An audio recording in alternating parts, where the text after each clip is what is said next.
Morning. Good morning. I guess I just realized my Bluetooth headphones are not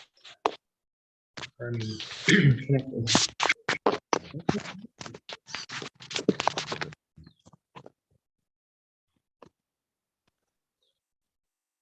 Are you in a new place or just a new angle? Yeah, but it's just let me stick this in. Sure. Give me just a second. Sure. Here. One. Hey, ever.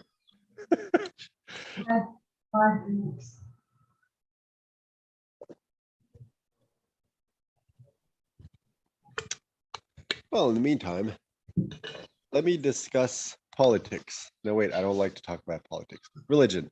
Nope, don't like that either. What else don't I like to talk about that we can't talk about? Avocados. What? Avocados? I love talking about avocados. Avocados are the best. They're like a combination between a fruit and mayonnaise. So you can put it in a recipe and it tastes like great. You can just eat it like that and it tastes.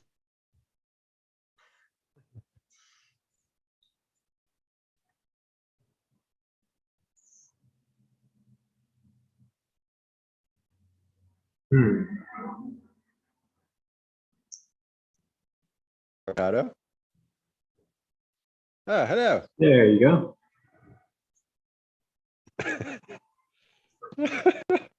This has already been a very weird start, but that's just the way I like it.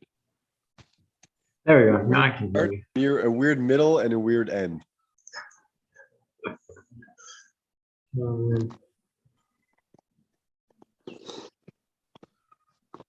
So should we just float today? I don't know. It's up to you because yesterday after our 5 hours and 38-minute conversation, I was like, I don't really feel like doing any work now. I'm kind of mentally exhausted.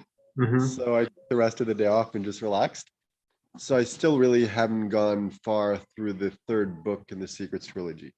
So it's more like this one's more about traffic, but I feel like it's important to go through all three because they all tie in together. And it's like, in order to understand how to attract traffic, we need to understand who the target audience is, and it kind of like all ties in. So I want to go through all three at least once, take notes on everything, and then kind of like go through the notes and figure out like, okay, what's step one, what's step two, what's step three, so we have a clear idea of where we're going instead of kind of like floating our way through it.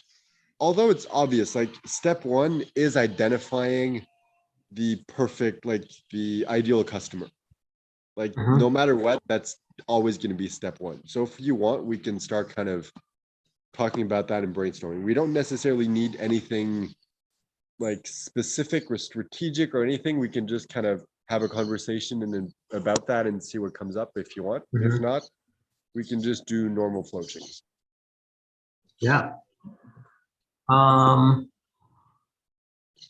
Yeah, part of me feels like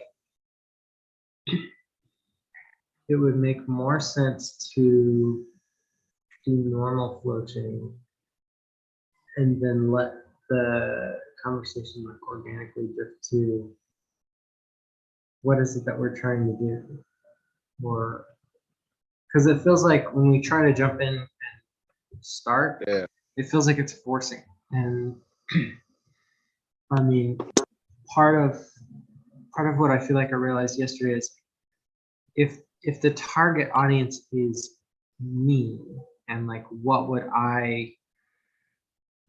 attract me and people like me, then I just need to worry about like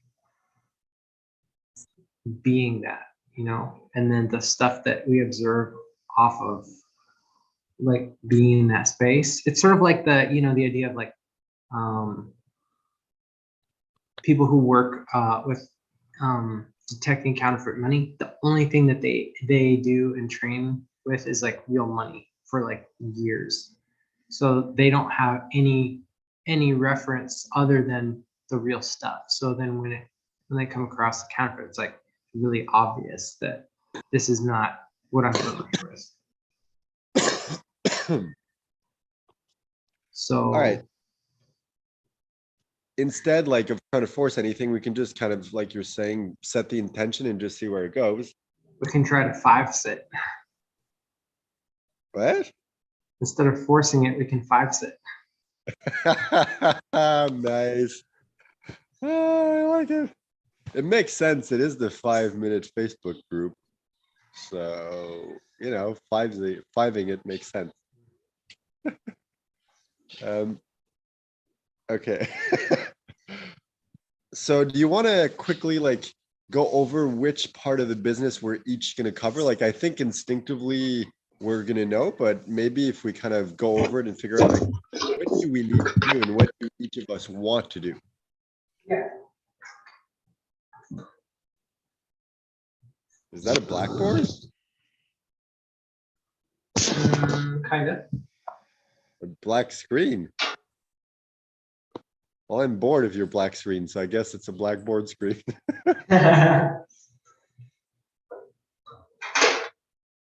Where are you right now? Right here. Yes. Where is here? I'm in the same place I usually am. I just, this is like the other side of the room. That's the clock. cool. I didn't know you had that. That's awesome.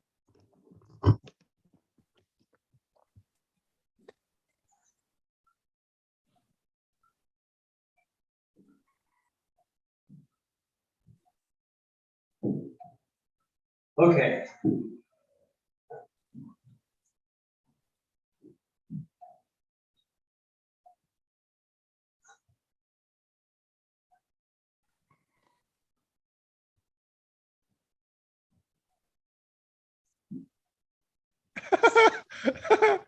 The way you made the two L's, it looks like another U. Oh, It looks like yeah. we do all of it. Oh, I love it.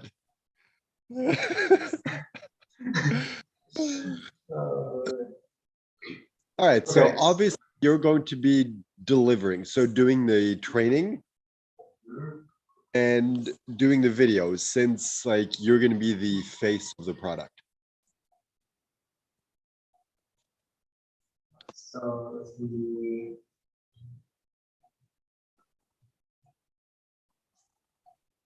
So yeah, training, videos, and webinar.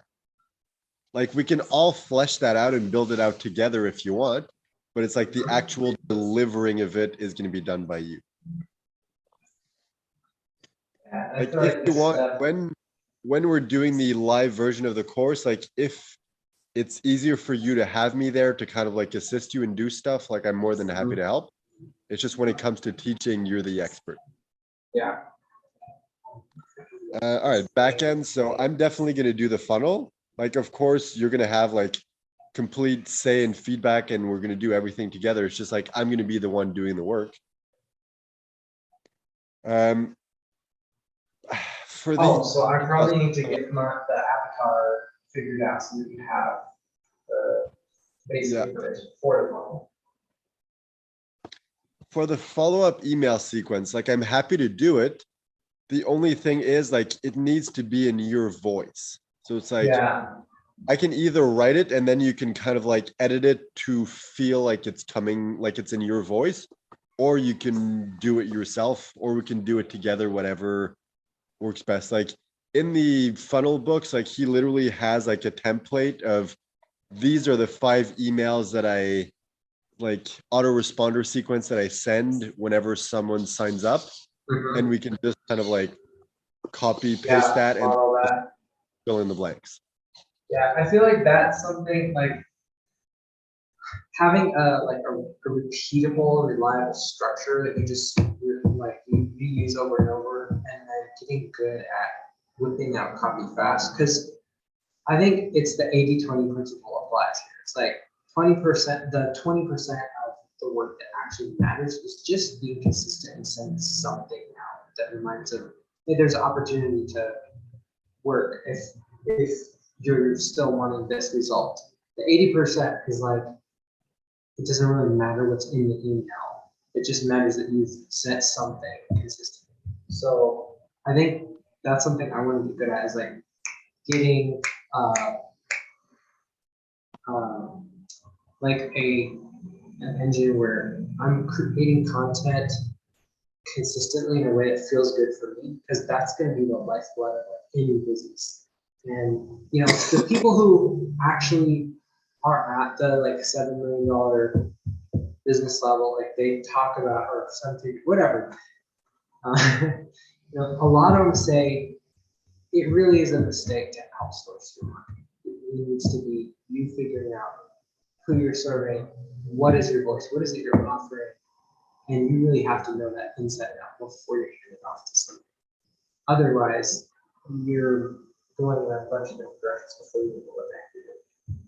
So this feels like something I should do, and maybe we can kind of brainstorm those things out in coaching sessions. But I like, as far as doing it, I need to figure out how do I go through this process and then figure out a way to refine it. Yeah, I feel like you're saying, there's two things. There's like the automation sequence, which is just like, he already gave us the format. We can just kind of like fill in the blank and put it in your voice. And then there's the, what he calls the Seinfeld broadcast, which is just like telling a story about, you know, something that happened today or recently in your life, like literally just about nothing, as long as it's interesting, shows who you are. And then at the end, you just find a way to tie it back into the product. Yeah. And So I'm wondering how we want to do this. Like in the beginning, we're going to focus only on that one funnel, that one webinar, that one product. But eventually, like once that's done and we can kind of like automate it, if we want, we can start building out from there. And it's like yesterday, I was thinking about the whole, like, it can go from 5-minute like Facebook group to the 5-minute entrepreneur. And then we can do like a bunch of like, this is the 5-minute course for this particular thing. yeah, And kind of build it out from there. And once we do that, then it's like, I'm sure there are certain courses that I'm going to be able to teach, or that other people are going to be able to come in and teach. And we just like do a split share with them. And it's like, if we do that, dude, do we want to we need to just, start. We need to start making friends with Tim Ferriss, because this dovetails with his brand so well. oh yeah, the 4-hour work week, the 5-minute fill in the blank. Yeah, like it. Like if we just started hanging around his group, his network, like what I found is like like people who are really successful, they have some areas where they actually show up, and they're like looking for people who are moving forward. So I mean, I don't find it Um, outlandish Okay, at all that we could like, if how we're about this? actually moving forward on this. Yeah. How about we just build this out? And once we prove the model and we start getting success, then we can just reach out to him and be like, hey, you want to interview us on your podcast? Because like I've listened to one episode of his podcast, and the truth is I stopped listening because the episodes were super long and it's just him like chilling with friends basically. And I'm like, Yeah. okay, cool. That's awesome for him. I just don't want to listen to that. It's not my type of podcast to listen to. But it's Right. like, Yeah. it seems Like similar. I'm not his target market, but his market is exactly who we need to be talking to. Yeah, exactly. So yeah, I think that's a great idea. Ooh, maybe we should just like slowly start making a list of like our dream 100. So anyway, the reason why I brought this up, the whole like 5-minute entrepreneur thing, is if that's our end goal, I'm wondering like, should we kind of split the task of doing the newsletter? Because in the beginning, it's going to be like one course, you're going to be the face of it. Like no one needs to know my name. But if we flesh that out into like a 5-minute entrepreneur and have a bunch of different courses, then it's like, you don't have to do all the work. I can do the work too. So it's like, should we set it up in such a way that like the back end works? So the newsletters, like they get to know both of us. Because like, I'm totally fine being invisible and no one knowing who I am. It's just, I don't want to force you to be the one who always has to write and send the email every day. Yeah. So it's more for you. Yeah, I do like the idea of like making you a visible partner in that. And since you're a writer, it makes a ton of sense. Like if you're writing material, it's like, of course you would. Yeah, so it's more like whatever's best for Yeah. you. From the current business perspective, it would make sense for you to run the newsletter. Mhm. But as you said, I'm a writer, and it's like the strategy of this is just share Mhm. something from your life and tie it into the product. And it's like, well, I'm traveling, so I'm probably going to have like a bunch of stories that I can easily share. So I'm going to have more Yeah. material, probably going to be easier for me. So like, I don't mind running the newsletter. We just need to figure out like, does it make sense, and how do we structure it in such a way that people are like, okay, I get why this guy is running this, instead of like, who the hell is this guy? Yeah. Or we can literally just like take turns. Like in the automation sequence, you can like kind of introduce me, since so far they only know you, and kind of like, hey, this is my business partner. We built this business together and everything. And it's like, kind of like introduce me. And then either we can switch to the normal like Seinfeld broadcast where it's like, I run those, or we can do like one day each of like, hey, one day it's Aaron, one day it's Guillaume. And it's just like, people get to know us both. So whatever you want to do, I'm okay with. If you want to run everything, that is totally fine. I really don't mind not doing the work. I just don't want you to feel like you're obligated to run this because it's your face on the front end of the product.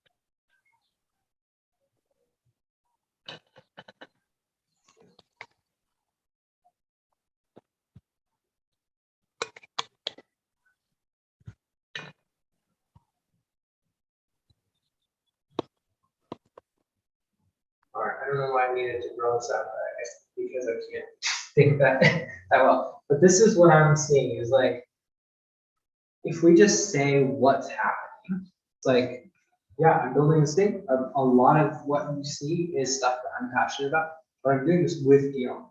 Like just saying that shows people kind of a little bit of how it's working. So by just addressing it, I mean, it's like when you have a joke or something that doesn't make sense, it's just lampshade it. It's like, I'm going to draw attention to this before the audience says, there's something doesn't seem right about this. So it's like, oh, okay. Oh And yeah, of course, like so, full visibility and like openness and everything. I'm just wondering, like, we need to figure out what the format for the newsletter is. Is it like it's always written from your perspective, yet you talk about me and what we do together? It's like they know who I am. Or is it we like I run the newsletter and it's just like from my perspective and they know that I'm your gotcha. business partner? Or is it like we take turns and they just know both of us? I'm just wondering, like, what is the structure we want to use? All right. Oops. All right. Can you write a lot more than these? So what I think we should do with the newsletter is, You do all the work and I do nothing. I love it. yeah, so the newsletter is valuable because it is our perspective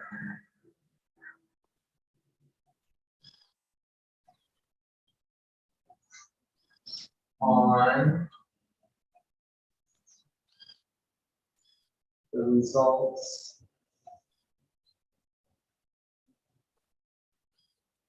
and what makes uh,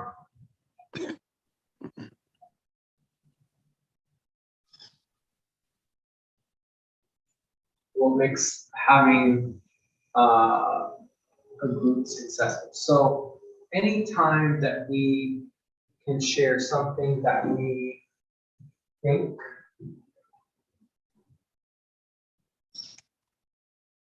or feel.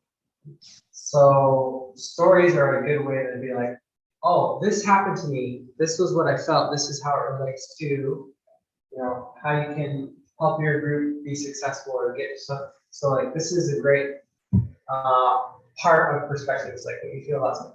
This is like, okay, I've observed a lot of different things. This is what I've noticed. This is what I think about, how to make something successful. So if we're sharing like, this is, if you're interested in,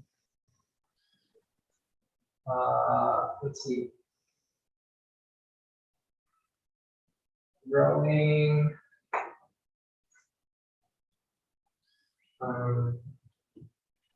your By the way, I feel like group. once we're doing these Seinfeld broadcasts, the Mhm. stories that we share, it needs to be interesting no matter whether the person has purchased our course or not. Yeah. I feel like going through the trouble of creating two separate lists and creating two separate emails. So it's like Mhm. the goal is of every email is always to promote one of our courses. In the Mhm. beginning, we're only going to have one. So we want the email to be interesting, whether the person has purchased the product or not. Yeah. So the goal of the newsletter should be every email should make somebody feel like if I read these emails, I will learn more about how to grow my group or to make more sales, because that's the person I want to be. I want to be building a bigger audience. I want to be making more sales, and because of the way that we're talking about it uh, in less time.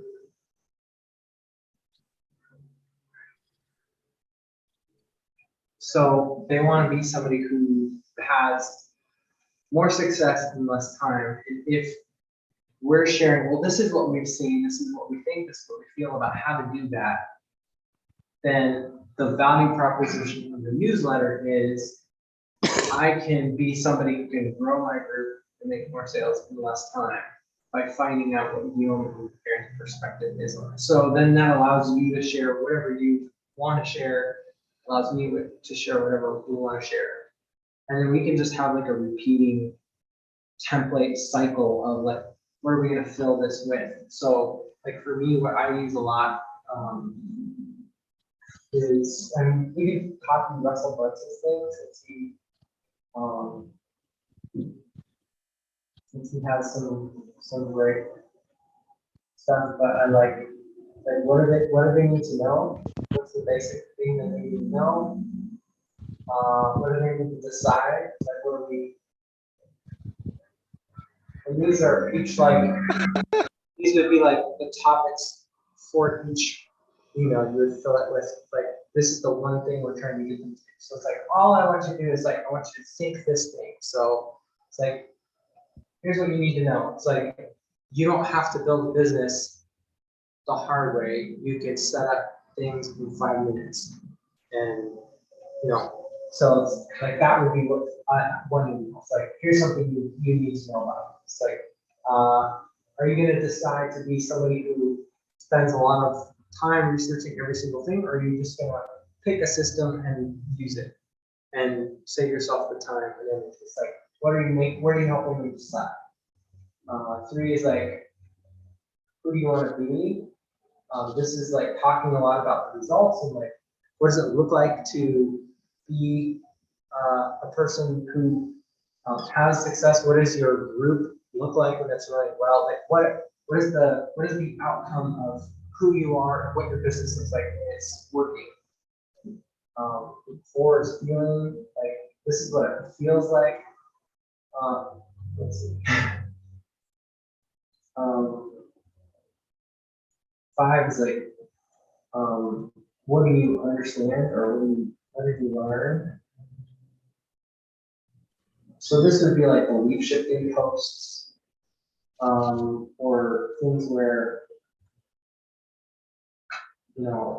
for example, like the Johnny Depp and Amber Heard trial. It's like you can talk about that. Everybody's paying attention to that. Like, here's what nobody is seeing is happening with the Johnny Depp trial. That shows you how you can make more money in your business. It's like, okay, help me understand how this relates to making money. And I feel like so that's like teaching I mean, stuff. we can use the newsletter to kind of well, not necessarily push it, but just like remind them like, hey, if you want to follow our journey and like see what we're coming up with on a daily basis, how we're building the business, here's the link to our YouTube channel. So it's like, if they want to dive really deep, they have the YouTube channel. If they want just like the super like surface stuff of like what's really important, then it's just a normal newsletter. Yeah. And it's like, we have the perfect pitch. Like if we want to start, like if we start building an audience on YouTube and we just want to like promote our course on the back end, it's like, they literally have no excuses. Like if you have the time to waste to listen to us up to like 5 hours sometimes, you have 5 minutes a day to build a Facebook group.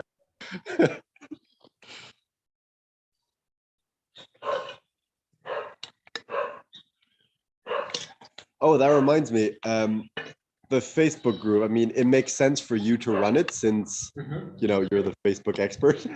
Yeah. I just like, I don't want you to have to do everything. So it's like, okay, you do everything on the front end for the course, but it's like, once that's done, that's done. Yeah. And it's like, it seems like all the recurring things, you're the one who's going to have to do, like Facebook, like you're going to have to do. I know you enjoy that, but it's like, I don't want you to have to be stuck doing all the work, you know? The group itself is like, that's an asset. Like once it's set up, like we only have to do that work once until we like decide this is gonna test this thing or try something. So it's like getting the group set up, that might take a day. It's like what we're talking about is literally applies here. It's like to set up the group should only take 5 minutes. To start recording some of the onboarding materials, it's like that might take a day or two to do that stuff. But like, if we go through what we're doing right now, which is like planning and saying like, why does this stuff need to be here? What is it we need to do? What are we trying to tell people? Like the actual execution of it, it's not that much. And I've already done some of that for like for crowd scale, some of that stuff I'm experimenting with for Randy. So it's like we'll be on like the 3rd or 4th iteration of the time we're putting some of this stuff together. It just seems like all the hard work that we need to do, like you're the one who has to do it. Of like, yeah, okay, it's like, yeah, you're gonna have to do work to build out the course. I'm gonna have to do work to build out the funnel. It's like we each have our work, but once it's set up, it's like for a year, you're gonna have to do the live webinars because that's what converts better, and that's what allows us to have that perfect webinar by the end. Yeah. And it's like I'm gonna do like tweaks to the funnel on the back end, but it's more like tweak something, send traffic, wait to see what the results are. Yeah. And then like the Facebook group, like it's probably not that much work, but it's still like you need to regularly go in there to get interaction. And like the newsletter, it's like if you want to do it, it's like cool, but it's like it seems like you're the one who has to do all the work, and I don't want to put that responsibility on your shoulders. Yeah. Well, what I think we'll do is one of the guys that I've seen or the guys that run a group that's really successful is they only post content in their group about once a week. So they'll do a training, and usually the training is like the same material. Like they just find new ways to say it, but it's like the same thing, the pillars of what they talk about over and over and over again. And then when they drop that training, it's usually like Tuesday or Wednesday, they push everybody back into the group. So they email, it's like, hey, we're doing this training this day, make sure you show up. And then it's like, hey, the training is today, we'd love for you to be there. They'll email, they'll text, they'll let people know it's going live. And then the following days, it's like, hey, we did this training. You know, if you didn't get a chance to see it, you can watch the replay here. Here, go click this link. You know, comment, tell us what you thought. So it's like they're hyping and then following up, like trying to drive all this traffic and focus to the one thing that they're doing in their group. And then the rest of the group, like they don't do anything. They let the community ask questions and answer things, talk about whatever they're going to talk about. So it really is going to be just refining the same idea over and over and over again. Okay, is there a way to go live on YouTube and Facebook at the same time? Yeah. Because if we can just like with the click of a button, just broadcast our live to Facebook, that's going to automatically create content Mm-hmm. like every single day. Yeah, we can totally do that. Have a YouTube channel that that mirrors. Well, I mean, what I'd love to do is have a YouTube channel that's just shorts. Basically, like here's the 20-30 second clip that like we pull from today's training, and then that outside funnel becomes something that drives people to the group. It's like if you're talking about like all of the benefits of here's why you shouldn't be working too hard to grow your business. It's like just set up a group. It takes 5 minutes, and then here's the things you need to do to keep that group active. It's not a lot. Just do this and focus on doing that. If you already have a proven offer, it's like you don't need to be grinding away, creating tons and tons of content and new stuff. It's like reuse and recycle the stuff that you have and let the group do the nurturing for you. All right, I'm just like, I like the idea. I just feel like we need to make sure we don't overwhelm ourselves with work. Mm-hmm. So yeah, maybe like we don't need to get into the details now. We'll just figure that out as we get Mm-hmm. there. Okay, so maybe What maybe else just do we need need to figure out? Who does what? Okay, so what we actually need to do right now, so it's like we have the name for the group, right? So we've already named the group.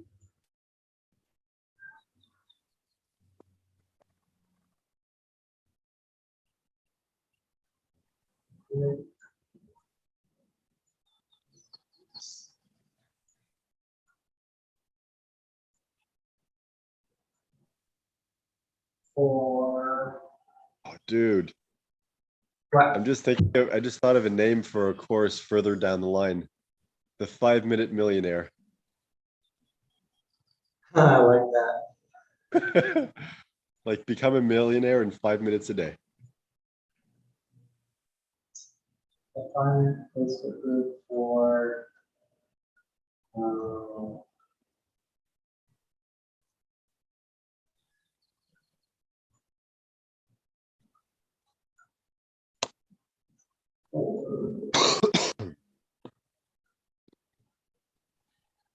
who is this group for? Being like, what are the things we need to do in the beginning to set up the business? Like funnel, yeah, okay, I'm gonna keep like tweaking and working on that. The webinar for a year, I think, like, or he said he recommends like for a year or until you've hit like $1 million with the funnel. So it's like, I mean, since you're presenting, like you're the one who has to do that, like we can rework on the back end together, but giving it, that's gonna have to be you. And like the newsletter, we can either split it or you can do it or I can do it. Like we can find a way to set it up either way. Facebook group, like I can help, but it would just make sense if you're kind of like more visible because you're the one teaching that course and the group is showing like, hey, this is how you do this in real life. Sorry, say that again. Which part? The whatever this idea was that you were saying. Oh, I'm just saying, like I was saying, like the webinar, you're the one who has to do that until it's perfect. And once it's like perfect, then it's automated, so you don't need to do anything. The funnels, like I'm gonna always keep tweaking everything. The Facebook group, it makes more sense if you're more visible. Like I can participate in there, obviously, but it's like it makes more sense if they see you more because you're the one teaching the concept. So you have to show like, hey, I'm doing this concept like daily. I'm doing what I'm teaching you. So like the Facebook group, like I can do stuff, but it makes more sense if you're more like present and more kind of in charge of that. And then the newsletter, we could go whichever way you want. We can either like you do it, I do it, or we both do it. We can find a way to make either of those three options work.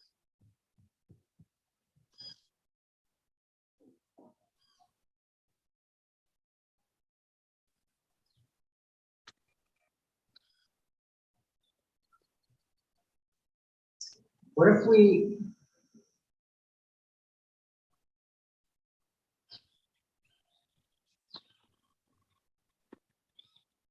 All right, let's see. What did we say that we were?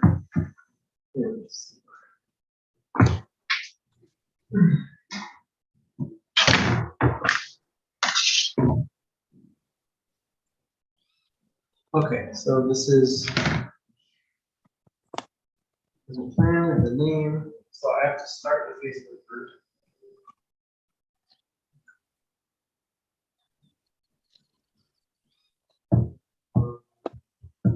Okay, so we need to write the offer.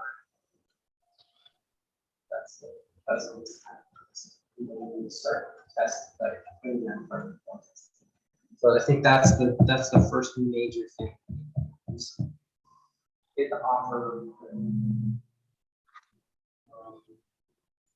So let's see. Talk about exactly what they're going to get. However, let's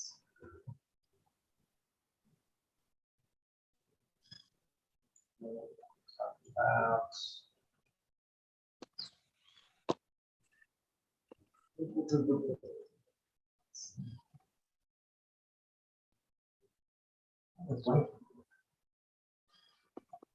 price.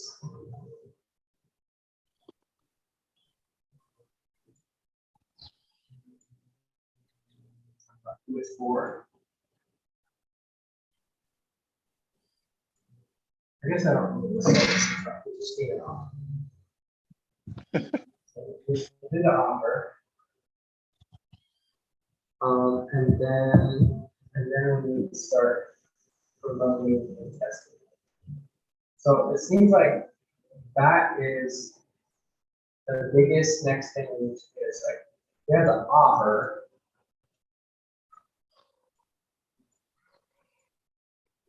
Yeah, I'm just realizing as we're kind of starting to flesh this out, it's like we need to go back to basics. It's like we need to do step one. Once we're very clear on exactly who the target audience is, then we can go out and be like, all right, how do we flesh out the course? How do we structure the course in the perfect way to deliver exactly what they need? And then once we have that structure of the course, then we can kind of go in and create the Facebook group, go in and create the funnel. It's like we can't do any of that without step one. Like we can identify, okay, these are the steps we need to do, but we can't actually start doing the work until we do that step. All right, so this is where we need to get this thing done, create an avatar so that we can write an offer for that for those, or maybe we just create the offer that we have right now, put it in front of people, and if people respond, that's our avatar. Yeah, like we already have a very good idea of who the avatar is. So I feel like this is just a matter of like refining and collecting data. Like this isn't something we like do. Yeah, Felix talks about this. Like this isn't really something we just pick out of the hat. This is who I want. It's like this is really just who's responding to what you're doing. So then we just need to do like just literally say what the offer is, and then find new ways to say it as we like if people aren't responding as much as we want them to. Just okay, let's shake it up, say it in a different way, try it again. All right, so everything is irrelevant except for this, because if we don't have this, we don't have anybody to invite to the Facebook group. We don't have anybody to buy into the offer.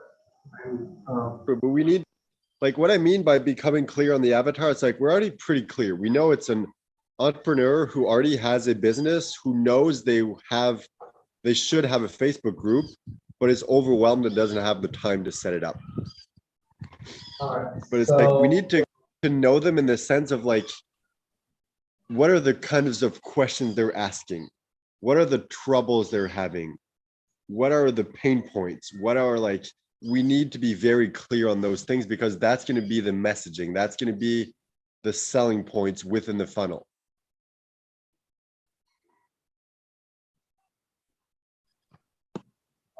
they already have clients. Actually, let me go on my computer and I can go look at my notes and just start seeing like, all right, what are the elements that we need to know?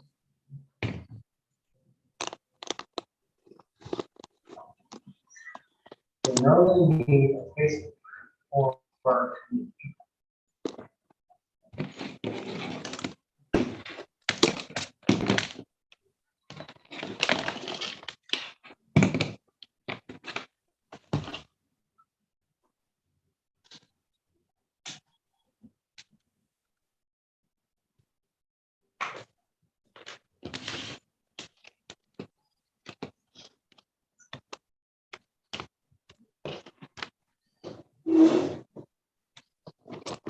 okay.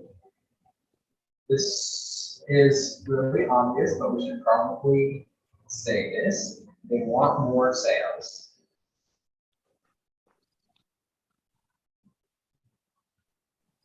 More clients.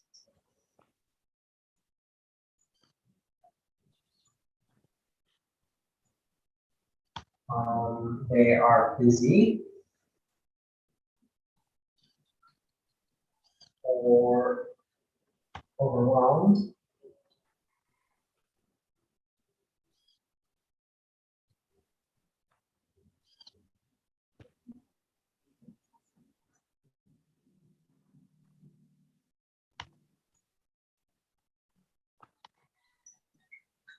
Um,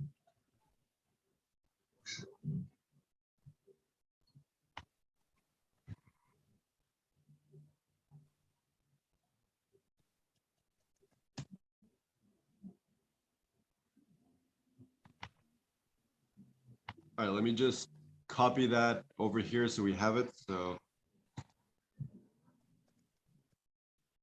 they're willing to make 5 minutes a day to add something new.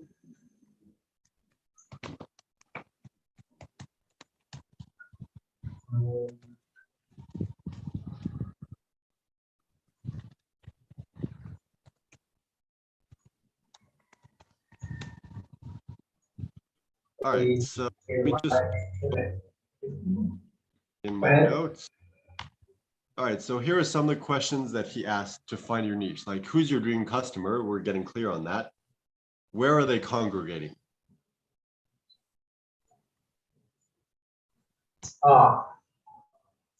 Actually, I don't know if they need to like connection that much. Maybe they don't. Maybe that's one of the reasons why they haven't started the Facebook group.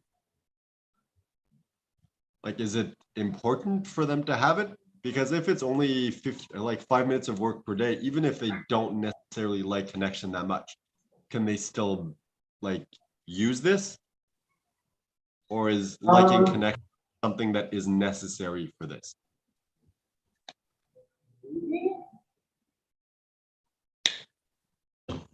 Maybe that's not, because like if I have a $40,000 done for you thing, it's like if you don't like connection, I'll come do it. Because I feel like that's really down to them. Like if they want to buy and then build this for themselves, like who are we to decide for them if they need to like it or not? All right, So I just want to feel like it ourselves. All right, so let's see. We know that they already have clients and sales. They know they need a community. They want more sales and clients. They're busy. They're overwhelmed. They really can only spare around 5 minutes a day. Is there anything else we need to know about them?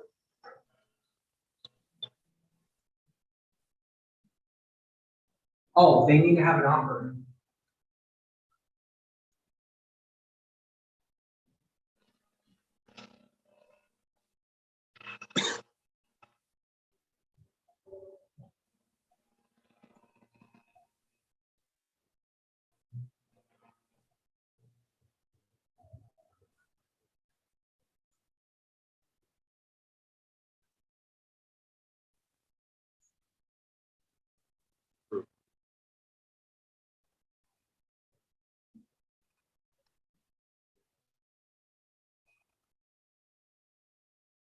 I mean, I guess that's connected to this, but it's like, Yeah, but we need, like, let's just I mean, spitball and write down whatever comes up. Like, I don't think we Yeah. can have much. All so right. I already So, have,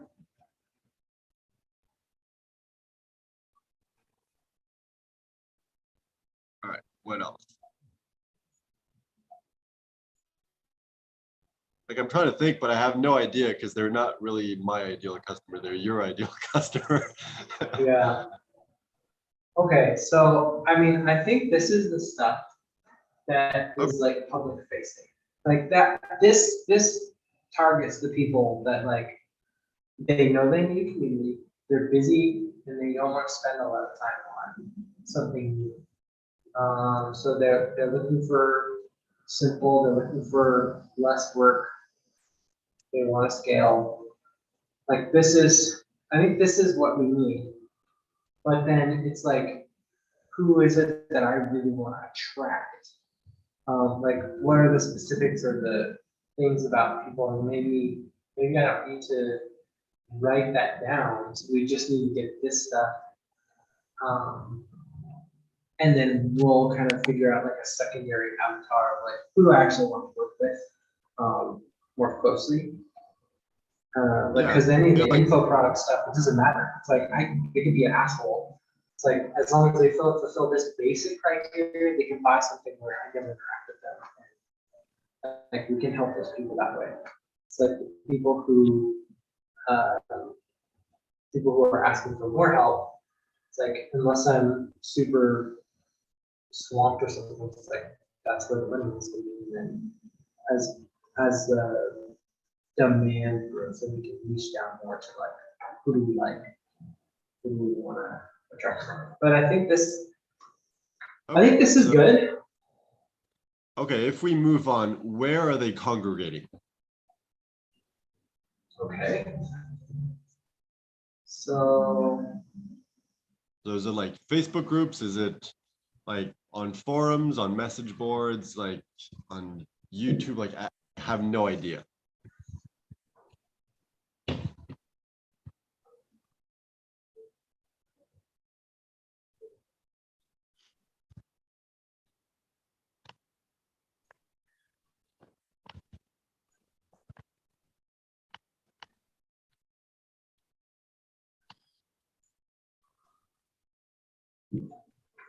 I mean, I makes sense that they would be.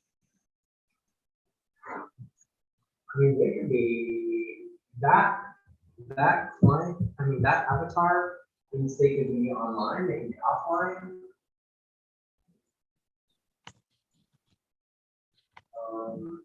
You know, brick and mortar.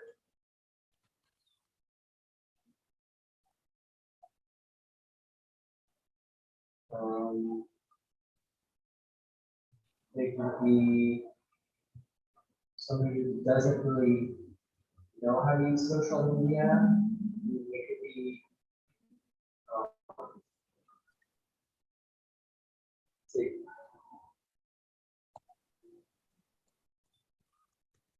somebody who is looking to learn how to build, or learn how to start a Facebook group. Yeah, I feel like people will search that.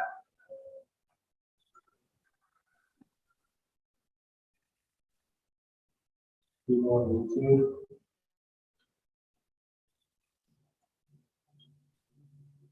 I mean, I feel like the low hanging fruit would be people who already are in other people's Facebook groups, so they don't have their own.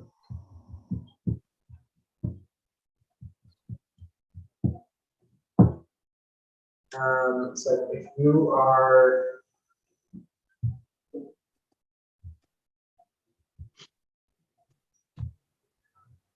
I mean, I'm assuming they would also be in Facebook groups, right? yeah, Like that seems pretty obvious.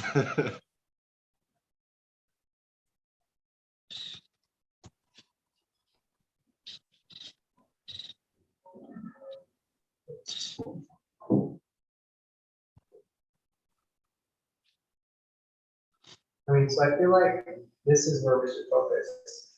Like, they're already in groups, they know that they can get clients from groups, but they haven't seriously been building their own.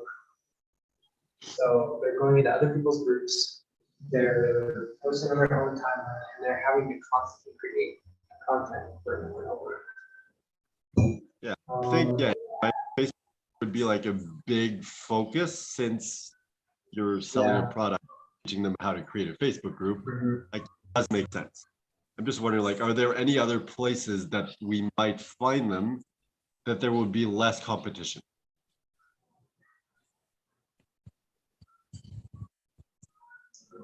Um, How about, I mean, that's also Facebook groups, but it's a different kind of Facebook group where it's like maybe support groups for overwhelmed entrepreneurs. you talking about like more specific. I mean, I don't Um, know about different places, but that just like came up. all right, so Facebook groups. What kind of Facebook groups? Groups for entrepreneurs.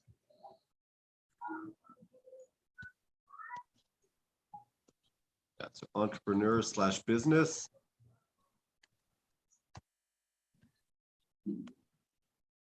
Probably coaching too. They don't need to be coaches, but a lot of them probably will be.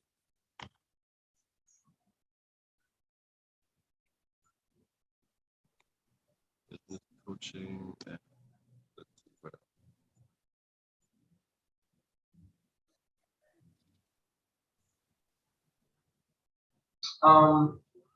I mean, the people that I want to work with, they're already going to have some kind of an audience. Like the people who are going to be able to benefit the most from this.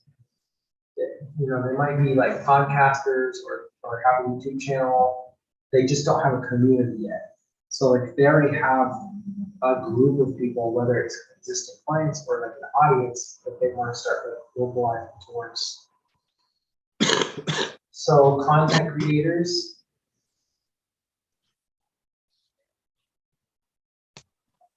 Oops.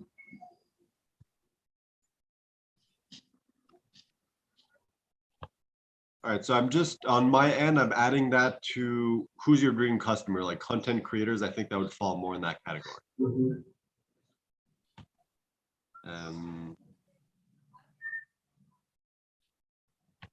All right, let's see, entrepreneurship, business, coaching, content. Yeah, I think this is going to be a good area for me to, because content creators, I mean, courses fall under this. Podcasts, bloggers,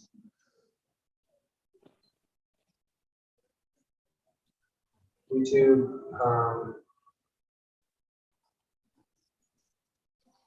Instagram.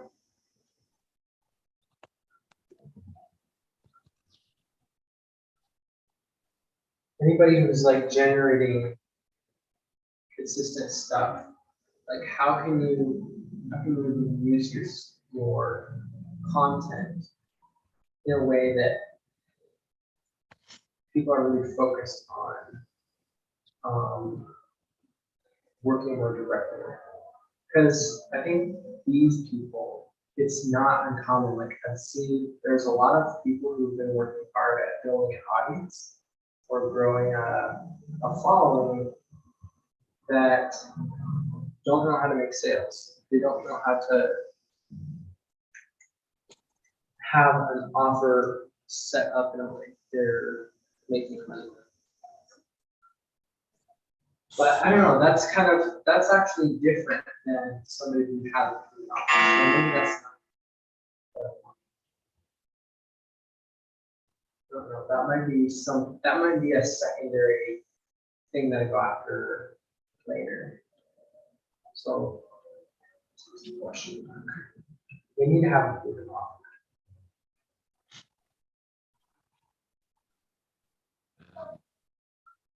Anyway, we don't need to go super deep. Like this is just to get us started. So Yeah. bait we could use to attract them to you. I mean, just the concept of the course is a pretty good bait. Although I don't think we should use the concept to pitch it. Because if we do, because it's so specific, like it's so clear of like the 5 minutes Facebook group. So it's like learn how to build a Facebook group in 5 minutes. Like, even though it's intriguing, it's also very explicit. Where it's like subconsciously, a lot of people will not click on something if they already think they know what you're going to talk about. Right. Even though they don't understand how you can do that. They're like, oh, that's what he's going to talk about. Whereas if it's like, this is like a secret no-brainer way to build a Facebook group, whatever, like just something that intrigues them and draws them in. And then the pitch is like, hey, this is what you were going to teach you. Because like when I was going through trainings and the book and everything, he's like, sometimes like webinars weren't converting well just because the title was too explicit of like, this is what we're going to people like, I already know what you're going to teach me, so I don't need you to teach. Right, So you need to create an open loop. Like, and that's what drew the attention in of like, intrigue them enough that they're going to want to click, but not so much that they, yeah, exactly. So curiosity. So it's like, give just enough, but not too much. And I feel like as attractive as the 5 minute Facebook group is, it's almost like giving too much. Yeah, like you don't lead with offer, you lead with like, what is it they want? So these people want more security. They want more sales and clients.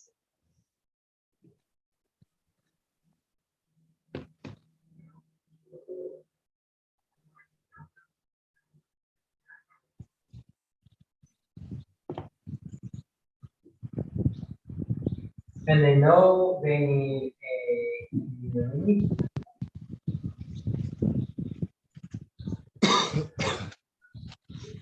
They know they need to grow their list.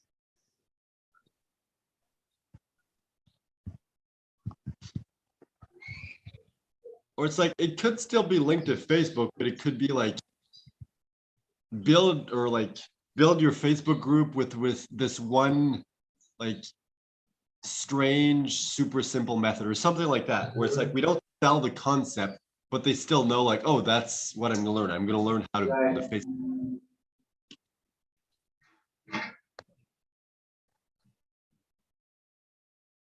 So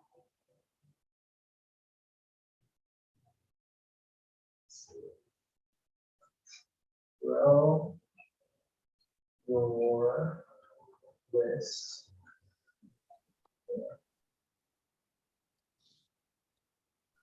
This.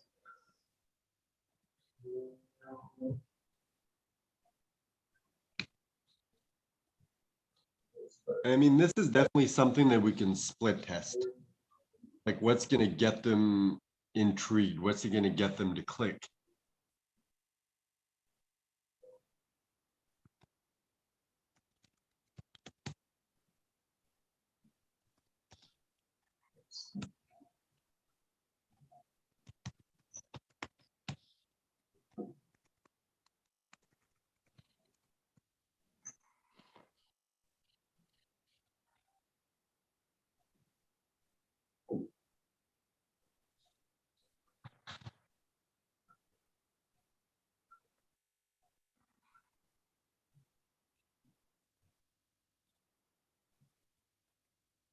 is it more sales and then aligned clients or more sales aligned clients? Let's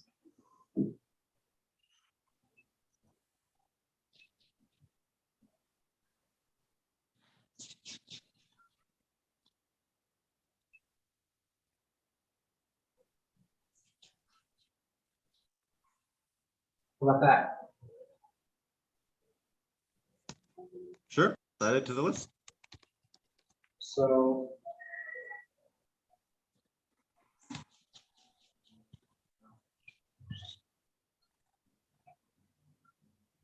Or it's like, we don't necessarily even need to. I mean, yeah, okay, sure, let's keep it. So I think for now, let's just like shoot at ideas, and it can be like very yeah, basic. What do they want? They want more sales. They want to build a Facebook group.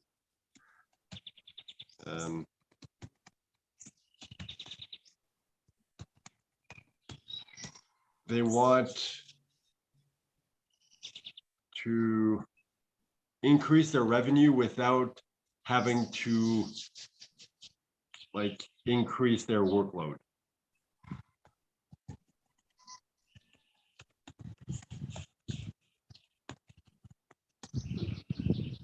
They could want to monetize their existing clients. Or not necessarily clients if they already bought from them, but it can be like existing clients or, I don't know, list or audience. There we go. Existing audience.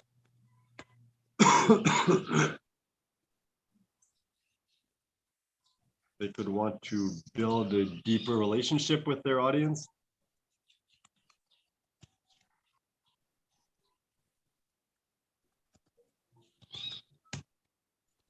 What else? Like, what are the reasons that entrepreneurs start Facebook groups? I mean, the reason a lot of them start is because they're told they can start. I know a lot of people have said that they want connection.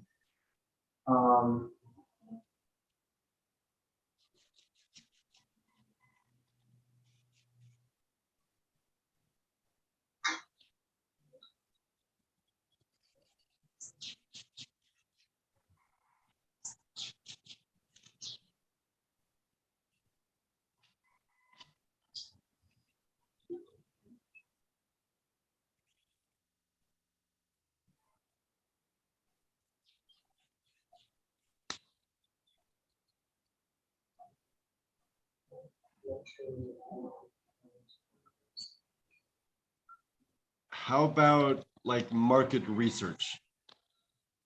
Because Facebook groups could be used to figure out like, what exactly does my audience want? What can I create for them next? I guess. I mean, And I don't know. that I'd might be a say- good. That might be a good lead. I mean, not very many people talk about that because it doesn't get much attention. I mean, because it doesn't create a lot of action, or if it's because it doesn't seem sexy, so people don't talk.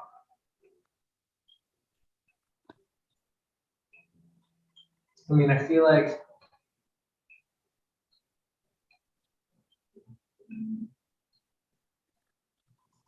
yeah, if you want more feedback,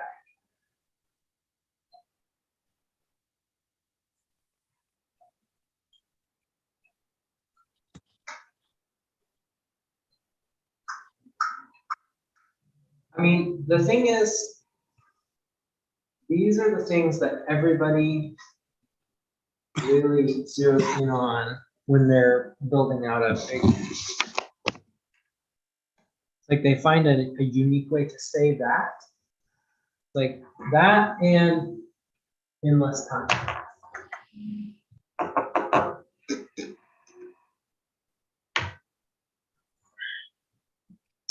Let me pull up a couple of swipes and see.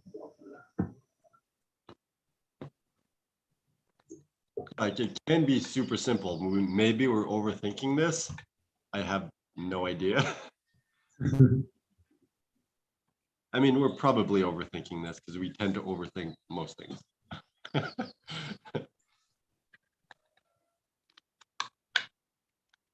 Man, this is exciting. We're actually starting to build this.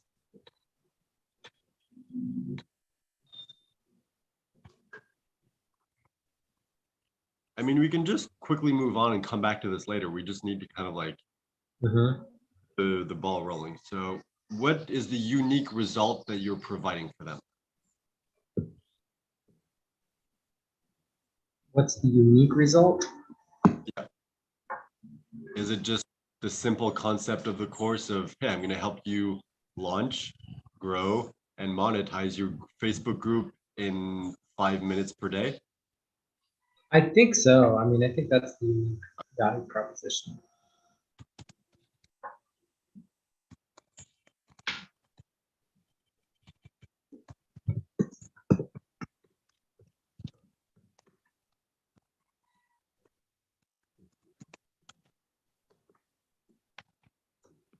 And the thing is, like, maybe it's very possible that I'm overthinking this and I'm like, and this strategy is just like, this is what we're offering. Let us explain it to you. And that's the webinar. And then the back end, you just pitch it. Like, maybe we don't even need to use curiosity because the curiosity of that statement is enough. And the like sexiness factor is like, wait, is it possible? So maybe like we don't need to do anything else. So maybe we can even like launch it with that. Start off with that and then see how it converts, and then we can split test and try other things. Yeah. I feel like doing this with the group is going to be amazing at getting case studies. It's like either I'm going to do it or somebody in the group is going to do it. It's like, all right, we got a group of people to do this. Like, here's what you can actually do. Is like we went from 0 to 400 people in a group in 12 days in just 5 minutes a day. I mean, imagine if you had almost 500 more people on your list, on a smart list, that are warming those prospects for you without you doing any work. And it just takes 5 more minutes than what you're doing already for your business. Yeah, maybe the strategy is just using the exact strategy you're going to be teaching to build the group, and then you use that group to launch the product. Yeah.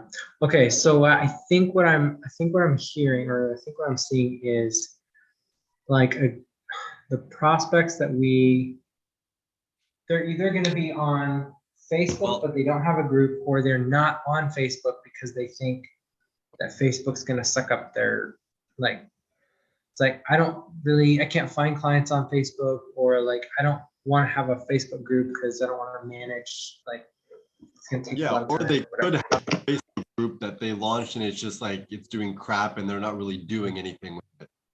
Yeah. So you want to create the mission statement so we're very clear on exactly what the goal is. So the outline, like the structure, is we help the person to result through, and then that's your new opportunity. So we help, how do we want to describe it? Busy entrepreneurs.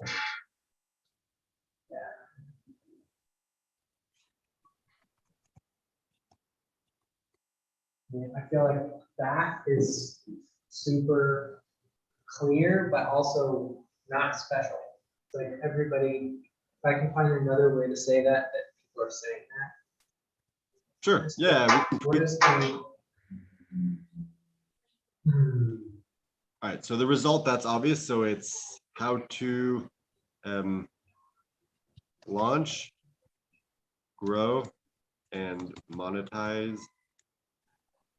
a Facebook group through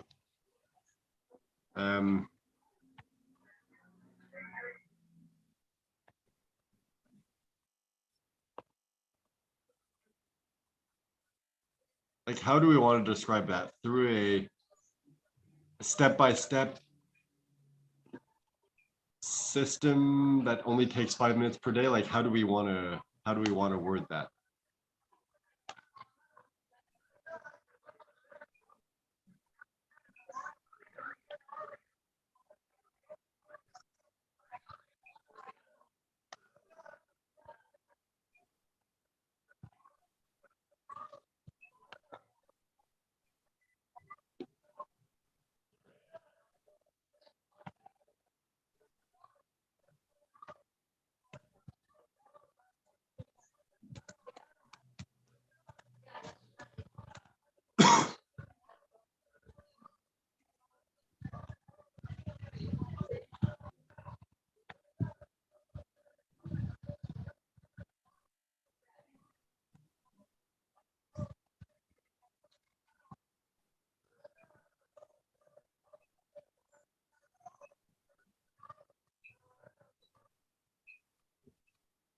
notes.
Something in that ballpark, I think.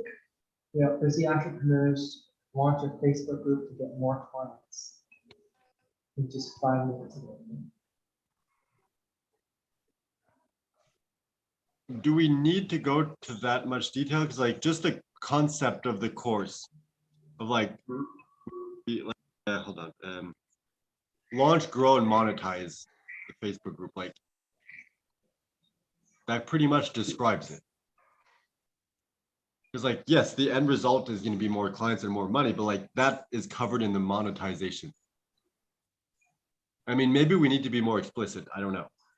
Yeah, I think like it needs to be like super clear. Because like we don't want I know, generic, okay. because everyone like online's like, oh, I help entrepreneurs like get more sales. And it's like, yeah, that's not unique. Like everyone's like aunt, uncle, brother, and niece is doing that.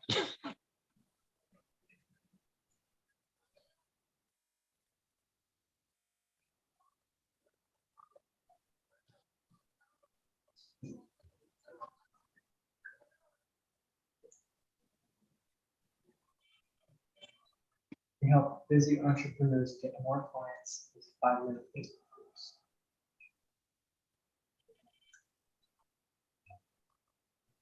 So it tells you like the how, it tells you like the promise is like this is the result.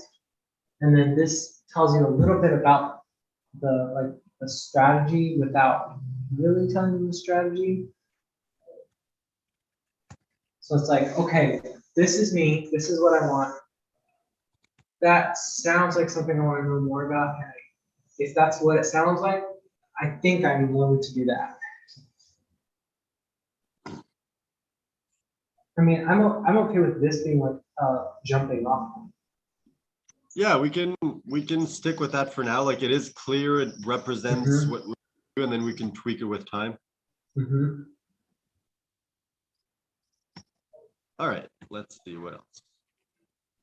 I don't know if we need to dive very deep into that now, but he talks about like the different kinds of attractive characters, and it's like when you're a leader. Well, I mean, when not necessarily a leader, but it's like when you're a public figure, when there's going to be people who are looking up to you and learning from you, they're like you want to become an attractive character, someone that like other people are attracted to. And he's like, there's 4 different types. There's the leader, there's the adventurer, the reporter, and there's the reluctant hero. So the leader is basically like, hey, I've done this, I've had success, let me lead you and show you how to do it. There's the adventurer, I'm like, that's like, I want to discover this, so I'm going to go on the adventure and teach you as I learn. Then there's the reporter of interviewing other successful people and giving that information along. And then there's the reluctant hero of like, I don't really want to do this. I don't want to be in the spotlight, but what I've discovered is so important that I'm going to overcome that to show you and teach you what I learned. So for you, which one would it be? Like Okay, for me, I know it's more adventure. 100%, that's who I am. So, okay, what is it that we're trying to, aspects about the people? It's more like, what kind of leader do you want to be? Me or them? You. Me. Because like you are the business and you're gonna fit in one of those. And like if you realize like I'm that kind of character, so let's fully embrace that. So it's like if I'm the leader, it's like, all right, let me show you like where I was, the journey that I went through, the transformation I went through, the success that I had. Let me prove to you how successful I am, and I'm gonna show you how to do it. And it's like all of those four models can work. It's just once you're kind of clear on which one you are or which one you want to be, then it's easier for you to really embrace that. And the characteristics are what? So it's like there's leader, which is kind of like, I've been there, I've done that, I've had the success, let me teach you. There's the adventurer where it's like, I want to discover this thing. So let me go out there, do the work for you, and then I'm going to show you what to do. There's the reporter of let's go out and interview successful people and collect the data and pass that on to you. And then there's a reluctant hero of, I don't really want to do this, but I'm forcing myself to do it because this cause that I believe in is worth overcoming my own fears and limitations. I think that fits my archetype the most. All right. I'm not really sure what the value of this is and how deep we need to go. It's just something that he covered. So just thought we might need to go over it.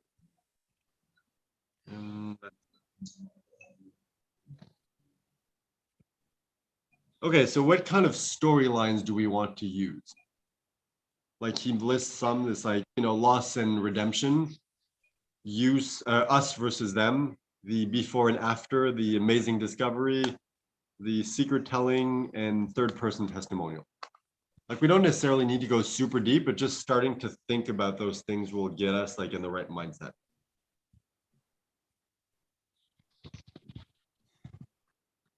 So this is definitely not loss and redemption, like you didn't lose anything. Us versus them, maybe.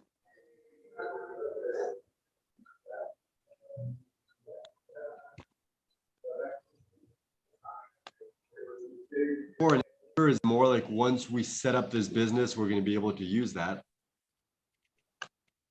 Amazing discovery, maybe. Secret telling, that would definitely be one of it. Okay, I found this like incredible way of building a Facebook group and it only takes you 5 minutes per day. Like, do you want to learn my secret? And then third person testimonial, you've already had a few people who you've helped. And as we help more people, then we're going to get more of those. It's like, we don't need to work that out now. It's more like we need to start thinking of that because when we get to the point of building out the funnel and creating the sales page and the webinar, we're going to need to know which stories we want to tell.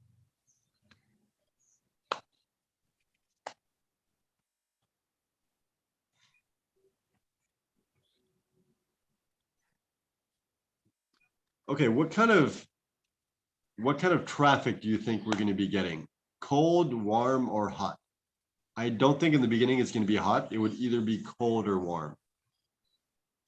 So the way he describes it is like cold traffic. They're not aware of like, okay, so let's go in reverse. Like hot, he's like, you focus on the product because they already know what the problem is and they already know what their desire is. So it's like, all right, the problem is I don't have a Facebook. The desire is I want to build a Facebook group. And then we focus on the product. It's like, hey, we know you want to build a Facebook group and we know you have one. So this is the product we created to help you with that.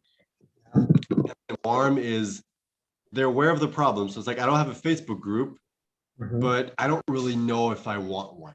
So then we have to show like the value of like, sell them on this is why you need a Facebook group.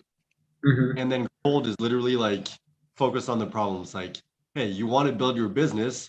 The problem is you don't have an audience, the best way to build an audience is with Facebook. And the product we created is this. So it's kind of like walking through the ladder. So I want to focus on in the this. beginning, we're going to have, you think we're going to have hot ones in the beginning? I have a whole bunch of people that I've done interviews with that I can basically create a like a warm email template, and then anybody that I've interviewed that I have a transcript of, I can go back through to find some things that we talked about and put that in there and be like, hey, you know, last time we connected, I really appreciated you shared this, this, and this. This is why we're similar. I'm launching this thing. It's going to be this much, you know, we're knocking the price down to this. I'm letting you know because I think, you know, this might help you, and I'd love your feedback on it. Like, you know, if you're interested in this, like, I'd love to do the favor since we know each other. Like, I just want to get some people early on to get some feedback and like see, like, get people to just respond to the offer. Okay, I feel like maybe we need to build 3 different opt-in pages. So like one for warm leads, I mean one for hot leads, one for leads, and one for cold leads. So it's like For the funnel, I think we need to do this. But like before we build anything, I think we can test what we have right now, which is like, here's the unique proposition, the result. It's like 5-minute Facebook groups. If you need to get more clients, this is what I'm teaching. I'm showing you how to build a group, and it only can, like, you can do it in just a few minutes a day, just a little bit at a time. And in a couple of weeks, if you can have this system built up, that you'll have a place where you can invite people to your list to consistently grow it, and it will self-nurture if you're building the right kind of culture. Like that I can offer to a warm or hot audience, people that personally know me, people that want that result, see if they'll buy it. If they're buying it, then we just test it on cold people. It's like, what else do they need to know before they trust me? And I think if we can get buyers from warm traffic, then we just test it in all kinds of groups where they allow you to do self-promotion just as is. And if people don't buy, then the people are buying because they know me. If they do buy, then I think we can build a funnel roughly based on what we've tested, and then just put people in front of it and see what happens. Yeah, I think you're right. I think if we build a funnel for like warm or hot audience, so it's kind of like, hey, we can teach you how to build launch, grow, and monetize a Facebook group in 5 minutes. This is going to be like, we're going to get new people from ads if the offer works. Warm audience would be like, if you have a show, like a podcast, you have an audience that already knows you and they trust you a little bit, and you're launching a new offer. That's a warm audience. A hot audience would be like, you're a coach, you already have a subscriber list, people who've already bought from you, and you're launching something new. They already want in with whatever you're going to have. So they're already listening to you, they're already buying. I literally have, I have 2 people who have bought from me who might be interested in this, but like several people already have groups where they're, but I do know some people who are like, I want to start a group. Let me know as soon as you have something. So I think we have a couple people we can test that with. Okay, sorry. Yeah, I think you're right. I just realized we need to figure out which category this falls into. So like the 3 big ones are health, wealth, and relationships. I think this would be wealth because it's entrepreneurs. They want to build their business. They want to make more money. It's like, yes, it's relationships, but they don't care about the relationship. They care about the money. Yeah, that's a secondary, like, that's a filtering thing for me. Like, if I'm going to spend my time with them, that's what I want to look for. It's like, this is going to get people in the door. But the people who this is actually a secondary, like, they are interested in connection. Like, those are the people I want to be friends with. If that's all you're looking for, here's the information. Go do it. It takes you 5 minutes. But I think like some people, it's gonna a lot of, well, not, I don't know if it's gonna be a lot, but some people it's definitely gonna be both. But it's like as an entrepreneur and a business owner, their main focus is going to be Mhm. wealth. Right. Like I think that's important to know so we have the message Mhm. right. So instead of showing of like, hey, connect with your audience, build like a family and everything, it's like Mhm. that's not gonna connect. Whereas like monetize your audience, spend less time to earn more money, like things like that. That's going to be the selling points they're going to connect with. So it's more like for the messaging that we need to know what to focus on. Like, yes, Yeah. you're definitely going to like teach elements of relationship and community building and everything because it's part of it. Mhm. But it's like understanding why people are buying this is better. So it's like there's not that much pain for them related to relationships. It's Mhm. not like they're a failing marriage and they're willing to do Right. anything, spend any amount of money to fix it. Mhm. It's like they have a business. They want the business to be Mhm. successful, not come Yeah. crumbling down. Right. So money is the number one priority. Yeah. Their pain is really like, I started a business because I wanted to not have to do what other people told me. I wanted to be in charge of my time, but like the way that I'm doing it right now takes a lot of time. Yeah, so it's kind of like it's both. It's both wealth and relationship, but wealth is the selling point. The Mhm. relationship is how you deliver. Oh, right. Mhm. So it's like as long as we know, like, okay, we need to focus our messaging on the wealth aspect, we'll be good. All right, so if we focus on the niche, so the desire would be in this case wealth. And then the sub-market would be what would it be? Would it be coaching? Because it's not necessarily going to be only coaches. Because like as an like the structure as an example is like desire and then sub-market and then niche. So it's like as an Mhm. example, health and then diet for single mothers. Like Mhm.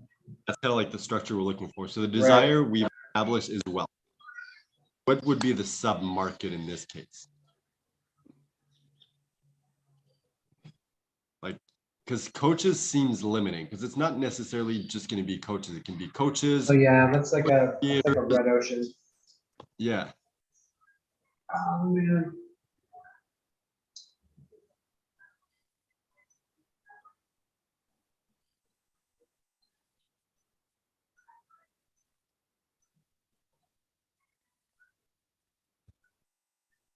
So sub-market, I mean, I guess I would say that that would be like the people that I really want to attract. Like I'll talk just to those people, but anybody kind of around and adjacent to that will see me talking to those people and they'll be like, oh, but I want to be in Facebook group in 5 minutes. So it's like That's if I'm in a Facebook group for entrepreneurs, I'm like, hey, I only want to talk to like the spiritual content creators who like they really enjoy the artsy side of things. They really enjoy thinking about things and like the philosophy of life and that sort of thing. Let's talk. And this is what I'm helping people with is starting a Facebook group in 5 minutes. like And then maybe other the people. sub-market can just be as generous as busy entrepreneurs. Mhm. Yeah. And then the niche, I think, would be Facebook groups. So it's literally like busy entrepreneurs who want to build a Facebook group to monetize their audience. So I guess we've already figured this out without using this like system. Yeah. Yes, it comes down to, can we create a new category, like a sub-market? So it's kind of like, busy entrepreneur is a very red ocean. Can you create our own version of that could be a blue ocean? Yeah. I would say.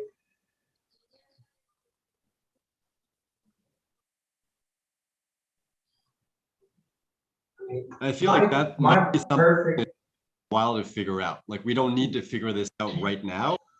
It's just something that if we can like put the finger on that blue ocean within that red ocean of busy entrepreneurs, that's where we can make a bunch of money.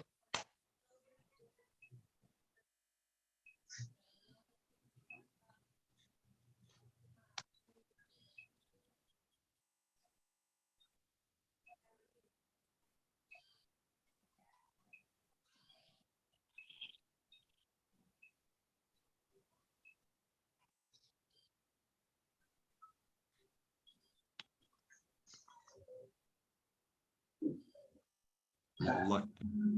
It's like, I did this because this is the only option that I have. It's like, I've tried being a good employee. I've tried following other people's systems. I've tried, like, I've done all of the right things and my life still, like, got screwed. And this is the only option I have left. I'm excited about it, but it's like, it's hard, it's tough.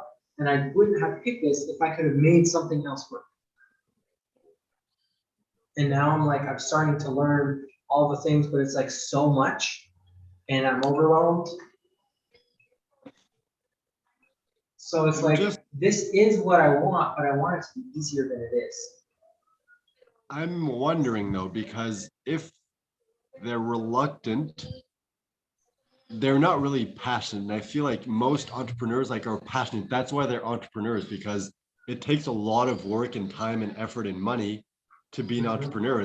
Unless you're passionate, I don't know if you do it. Like if you're desperate of like, hey, I'm screwed, getting a job is not going to be enough. Like I need to build a business to generate money quickly. Like reluctant in that sense, yes, but reluctant like in the sense of like, that's my only option, so I settled for that. I don't know if that's like a good strategy.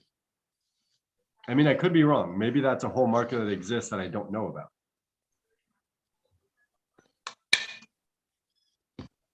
Because I feel like if we focus on people who are like are passionate about being an entrepreneur and like want to build their business and are willing to do the work to make it happen, they're going to be way more determined and be like, yes, I want to invest this money. I want to do the work to build this because it's worth it. If it's like, well, I don't really want to do it, I'm just doing it because this is my only option, they don't really have that hunger, that desire for success.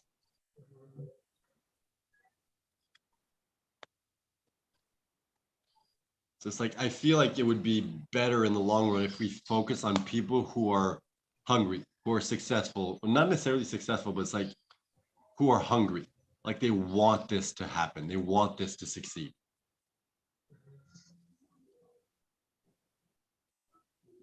Because like if we need to focus on their pain, if their pain is if I'm overwhelmed, I need to make this simpler and more successful, then yeah, okay, we can pitch them.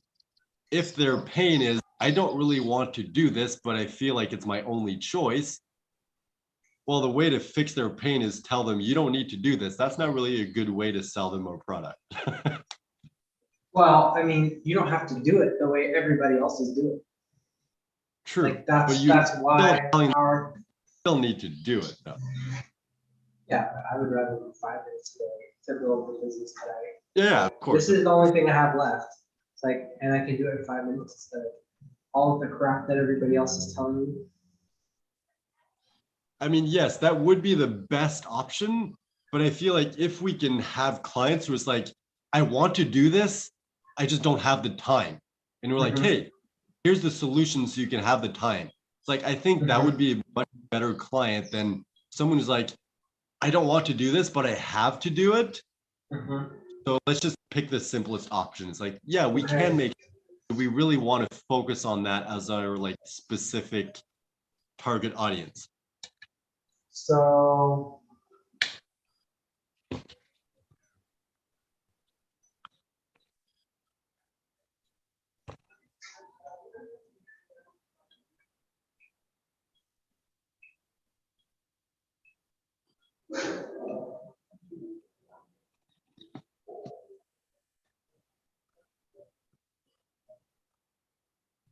So it's like, I think the best or like would be some version of like, they're willing and hungry, but they're overwhelmed.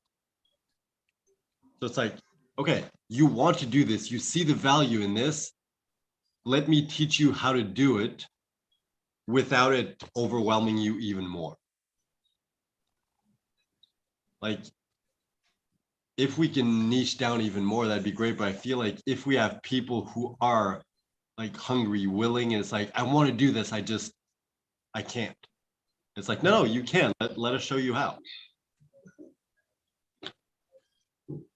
Kind of like if they're already sold on the idea, not necessarily sold on the idea of the Facebook group, but sold on the idea of entrepreneurship and building a successful business and living that lifestyle, then we easily convert them to like, hey, this is the easiest, quickest way to make your dream happen. Uh-huh.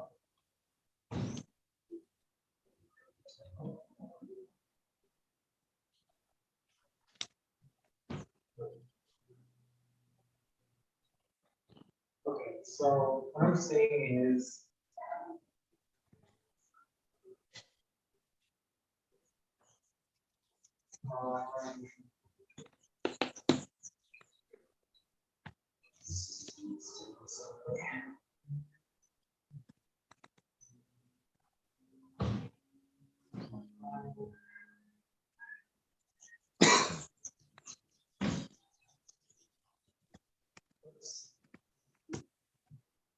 I don't know what this is.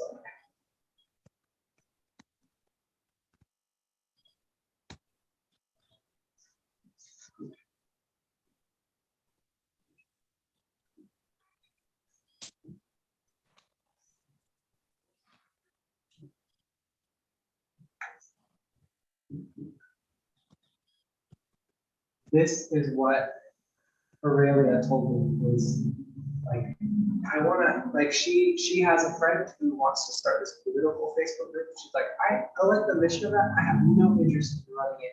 I just want to get him the information to be able to start it, maybe support him starting it. But then I want to like be done. It's like, that's not my thing. I would love to support my people, but like, I like what he's doing. I want to support him. And so it's like, this is a person who is, they're willing, they want to work hard and maybe like launch something, but it's like, they want to be done. They want to have a, like a clear end point. And I recognize that for myself. It's like, that's what I'm always looking for. It's like, I'm willing to work really, like, I'm willing to work 3 times as hard as like a normal person who just clocks in and like, just wants to be told what to do. It's like, I will go do stuff on my own, find out things, build the stuff so that I can never do it anymore. So it's like, So it's people who want to build assets rather than work.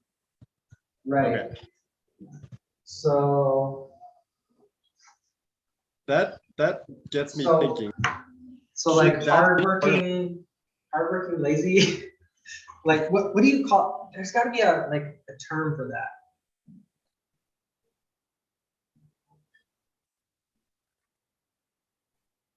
I don't know, the word that comes up to me is like hustler, of like, hey, let's work hard now so that we can enjoy life after.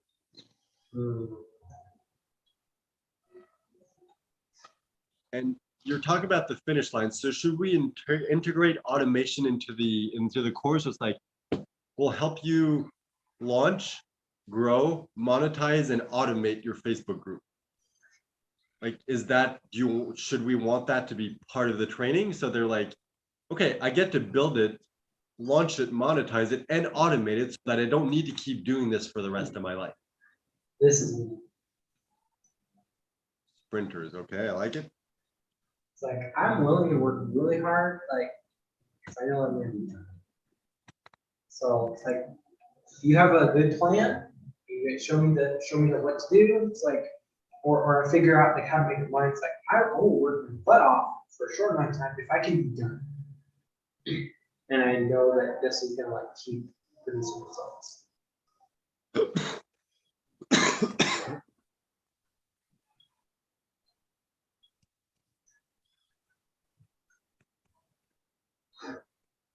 Yeah, the people for whom like a marathon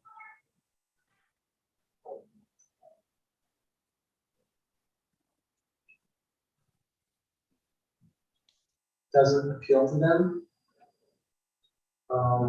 but they love the idea of entrepreneurship.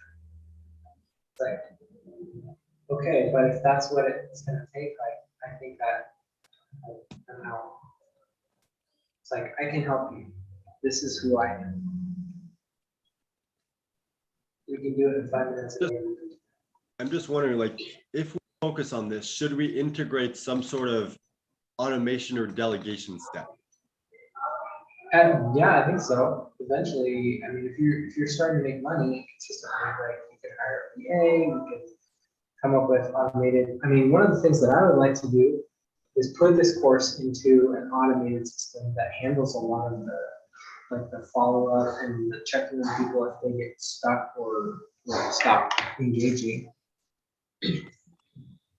I'm just It's- wondering, like, is it something that we want to build into the basic like front offer, where we tell them like, hey, we're gonna help you launch, grow, monetize, and automate / delegate your business, like your Facebook group? Or is it just something on the back end? We're like, hey, we offer this also.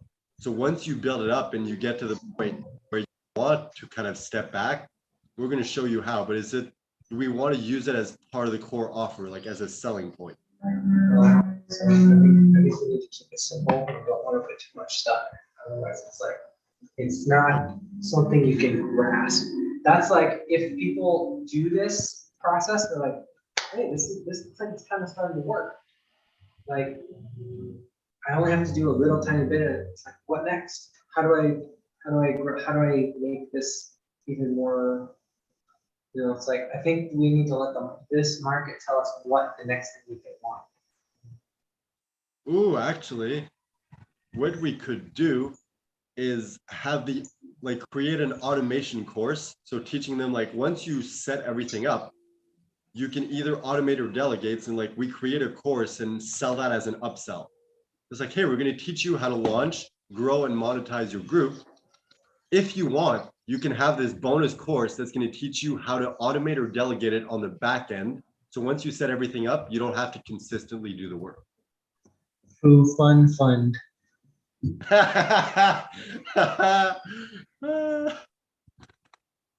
It's like, I don't think in the first iteration we need that, but that could be a very good like upsell to add on the back end of this. Yeah, I think that's going to be something that people will tell us. But yeah, I think my thought is anything that we do for ourselves, just tell people that we're doing that. And if people are like, "Ooh, I want to do that too," like, how did you do that? Can I do what you're doing? Can I copy that? Or I need that too. Like then we can turn that into a thing. So like for me, like I know that I want to put this course into like a system that's going to help them finish it.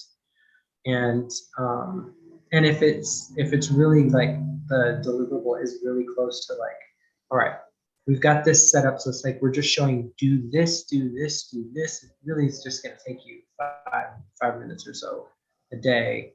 Like it should have a better completion rate. But there's a system that I really like that has a crap ton of follow-up automations built into it. So it's like the onboarding tells them exactly what to do. It like anytime they complete stuff, it messages them. It randomly gamifies it, like assigns them points at different times. You can like all of the welcoming into the Facebook group, all of that stuff is automated by their system, and it's like it's really cool looking. But like all of the stuff that I do manually that I want to be a part of my community experience, it's like that allows me to scale myself and be in a whole bunch of different places at once. Where it's like if I really have to do that for more than a couple dozen people, it's like it's a ton of work. And if you have consistent sales, then you can put something into the process like that. I guess that's the beauty of not succeeding in business. It's not that much work. Yeah. But I mean, I think what we're doing right now is like it's a simple enough idea, it's a simple enough thing to execute, and it's like the additional stuff that's going to make it that much more valuable because it's so simple is like the actual questions that people have. It's like, yeah, but how do I do this? Or like when I get a group together and they're like, well, yeah, we have clients, but like we don't really know how to make an offer. It's like, okay, well maybe that's something I need to go. It's like, who are the people that I know that really help create solid offers? Is like, are we gonna do floaching sessions with them and create those, or are we gonna pull people in and be like, here's a super dope framework for creating a sick offer.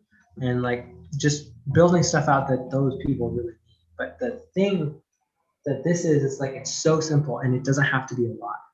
And I like for me, if I'm the client, like the ideal avatar, it's like I don't want a lot. I don't want you to give me crap ton of homework. I want it's like if this is gonna make me money, tell me that it's gonna be okay. This is like 30 minutes of work every day, and you're gonna make $1,000 a month. I'll do that. Yeah. If you show me exactly what to do. What I don't like is like I sit through an hour homework training. They're like, all right, now go do this homework. And it's like this, form that looks like it's going to take 20 minutes. I sit down, it takes me 40 minutes and I'm only halfway through. I'm like, I don't know the answer to this because I'm not clear enough on what I'm doing and what my business is. And it's like, it takes so much longer than it actually seems like it should. And for Yeah. something like this, it's like I want to get it as close to that promise as possible. And if we're weeding out people, it's like, well, I've never made a sale before. I've never gotten clients. It's like, okay, you have a lot of stuff that I can't help you with that won't fit into a 5-minute bucket. But if you have a website or if you have an offer that people have bought, it's like, okay, you can copy that and paste it into a Facebook group. We can figure out a little name around the kind of person that you're trying to help and just create something like that. And then you can always change it, but it's like we can do the very basics of people who are already kind of validated.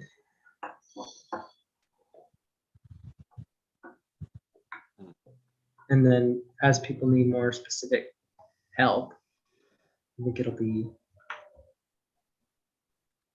All right, what else?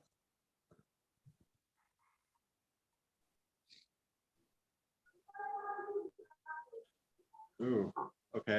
So, I mean, we're gonna need to go through this once we create the webinar. So if you want, we can start brainstorming a bit. What are the false beliefs that your customer had?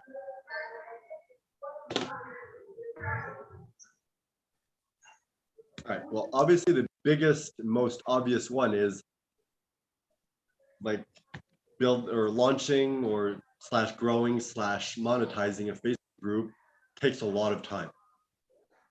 Yeah. Yeah, and I would say all these beliefs need to arrange them or like say them in a way that it's like benefit. Like all of these things Oh, yeah, become of course. things you want. So it's like, okay, so if you think it takes a lot of time.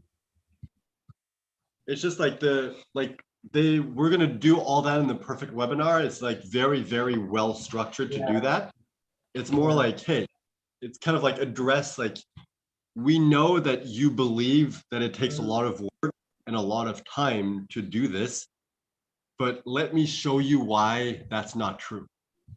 And then you're trying to change their beliefs, and like by the end, they no longer believe that. They believe like, yes, it's possible to do it quickly and easily.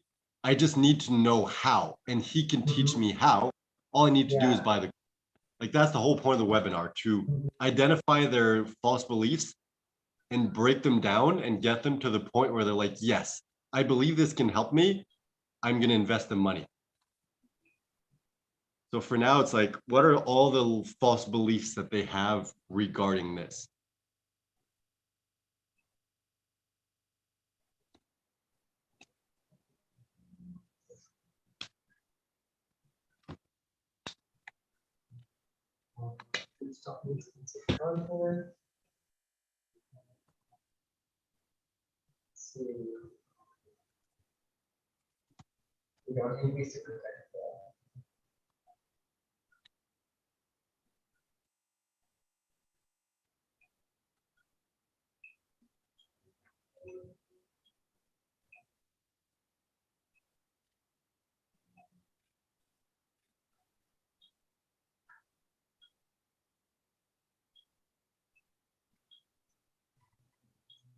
I can't really see what you wrote.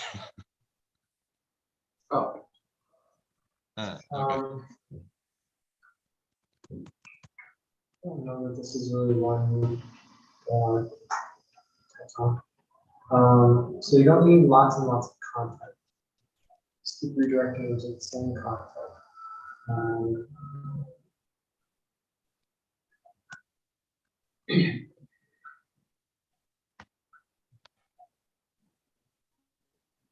Oh, creating a group or managing a group.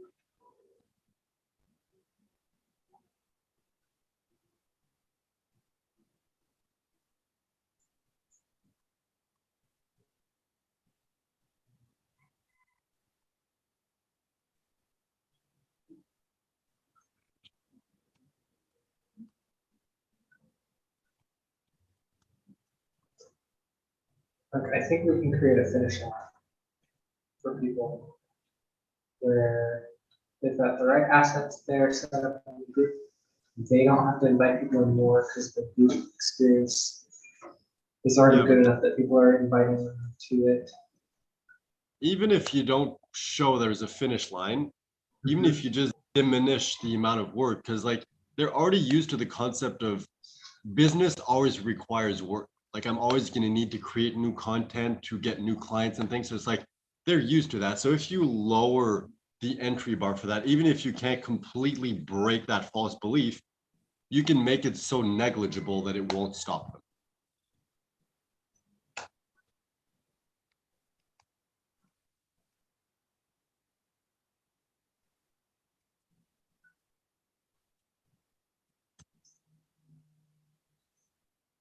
Man, these are good.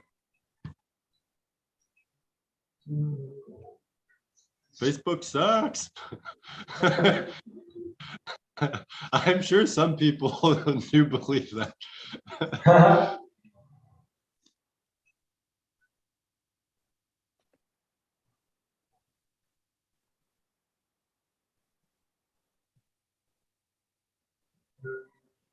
Yeah, Facebook.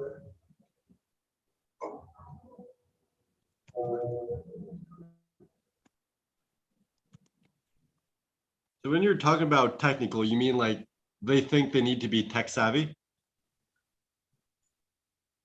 Yeah. Okay.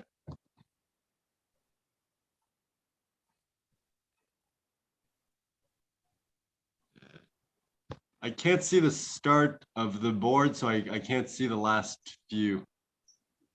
No, just because of the camera angle. Oh, okay.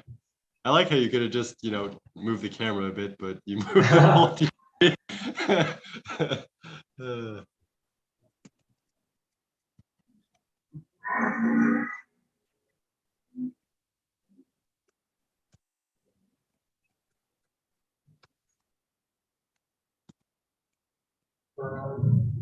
This is a big one I think I want to talk about. It's like, I've heard a lot of people be like, oh, I hate Facebook because they're always trying to track everything. Like, you don't own your list. It's like, Facebook is just greedy. They want to know everything about everybody. It's like, I'm not giving Facebook anything. Facebook will do all of the heavy lifting business if you let it. Oh yeah, Facebook tracking is amazing for business. Facebook will find the people who are great fit for you and recommend it to only those. If your group has high engagement, Facebook is excited because they want to help you succeed. Like people talk all the time about trainings that are helping people who have a scarcity mindset. They're like, here's how to like it's super important that you have your own email list because what if Facebook takes everything? It's like Facebook wants you to be super successful on their platform so they make more money. They're going to do everything that they can do to help you be successful. So start playing by their rules. Like instead of trying to like say no to all these trackers, like I say yes to almost every cookie tracking thing, and I get like all the stuff that is in my ad feeds, or it's exactly the stuff I'm interested in. Like I'm fairly immune to advertising in the sense that I very rarely buy stuff based on stuff that I see. but I do a crap ton of research and see things that I really, really like because, and in fact, what I find is that when I'm trying to solve a problem, like right as I'm thinking about like, what's the right thing for this, or like how do I do this? Like I'll get ads for the thing that I'm trying to figure out, right? Or just as I'm realizing that I want to know about it. It's like the internet will read your mind and give you exactly what you want if you let it. And it's just, I mean, if you don't want that to happen, I mean, sure. But we're here to like make more money with less work and less time. So why wouldn't you give a mega platform like Facebook the opportunity to work for you? It's like Facebook can be your.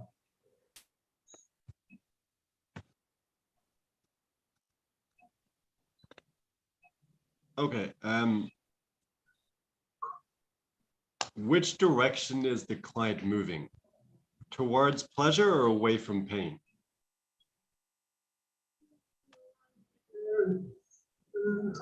I think they're moving towards pleasure. I mean, if there's somebody who already has a business, they're already making some sales.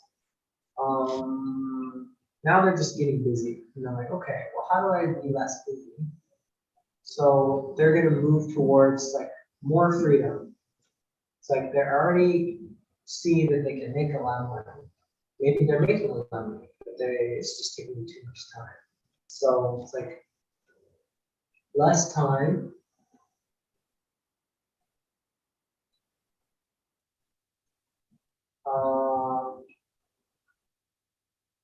Plus more money.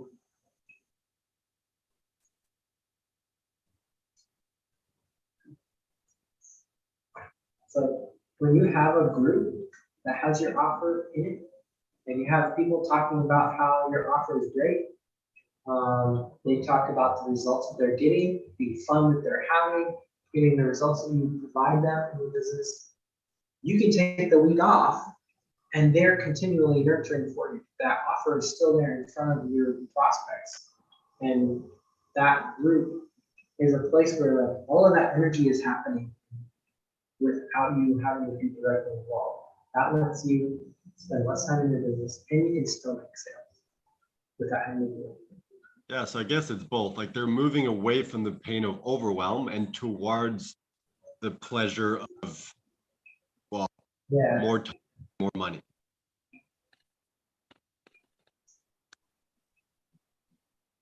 More always on.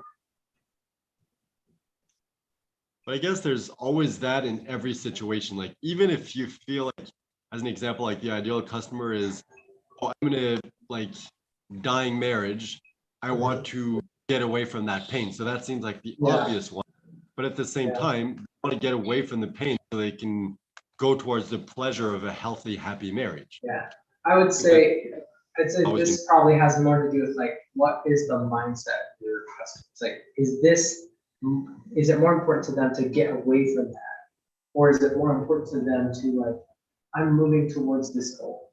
And I think for me, for the people that respond to me, that I make friends with the easiest, it's like, they definitely live in this sort of like abundance. Like, I like the journey that I'm on. I'm continually trying to expand and grow and learn more and have fun building relationships with people. It's like this is like they're on an onward trajectory in their business.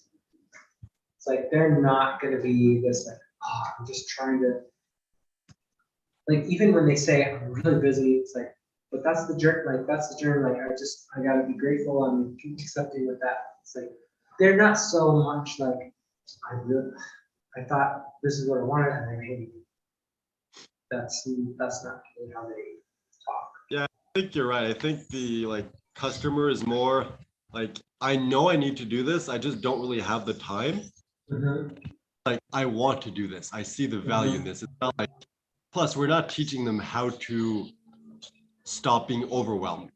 We're teaching them how to do this easily so that then if they choose, they can have more free time. But that's not really what we're pitching is like, you can build a Facebook group and generate money from that with very little work.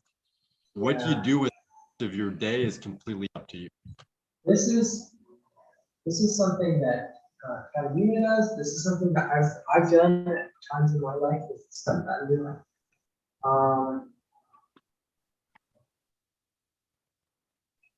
It's like they're willing to do everything in their business. It's like there's something fun about all of it, and it all serves that purpose of growing the business that they want to have. It's like they're willing to do all of it. The reality is it's very slow when you do everything yourself. And if you can delegate the nurture of your prospects and the promotion of your offer to a group that you build once in 5 minutes a day, in 30 days or less, it's like you can be willing to do everything and not have to do everything. So you get to start choosing more. I mean, we're giving them more options.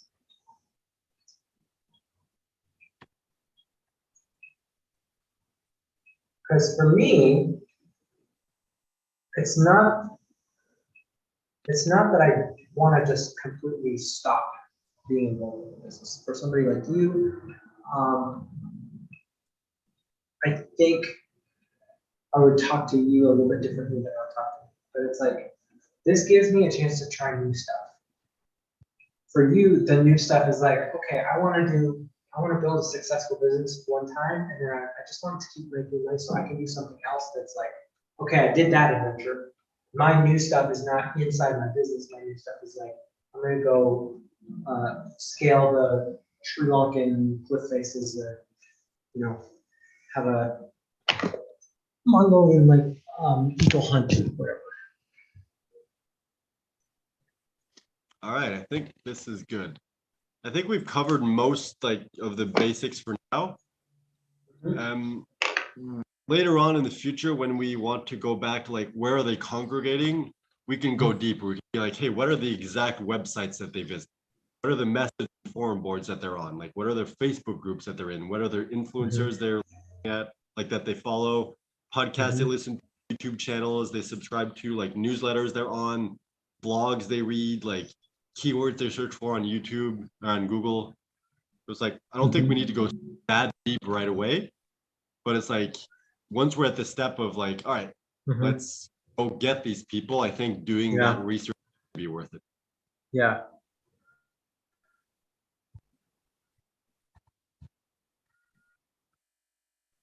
And we really don't have that much. We did a lot of work today and it's valuable stuff, but it's just it's not that much content. It's 268 words.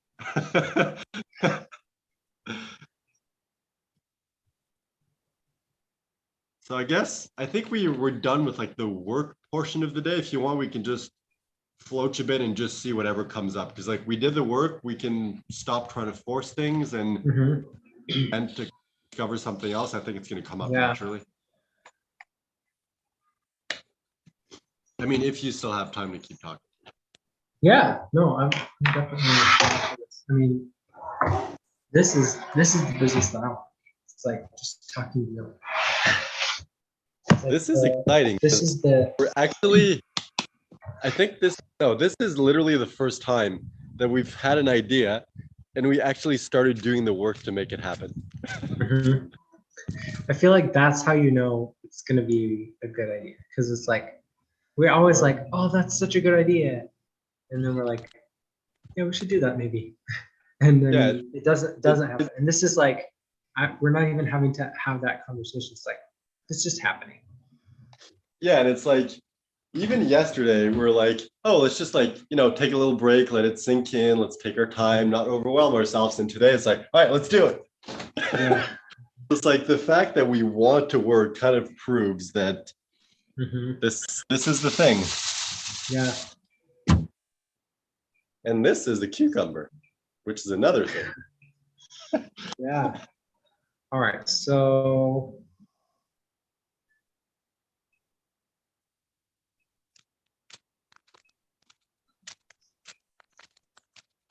oh yeah, by the way, are we talking every day now? Because yesterday we discussed it, we never really like agreed to anything specific. I think I put the same time on my calendar for every day except Friday and Saturday. Yeah, I have Sunday through Thursday from 10 to 12 on the calendar. Okay, so let me just. Like, did you already schedule the Zoom sessions? I'm wondering why it didn't appear here then. Maybe it didn't. I have that one that says your name on it. That one. Like there was says one your for name on it. today, but I don't think the other days appeared. Like maybe I just didn't look right because I just glanced quickly. Let me try.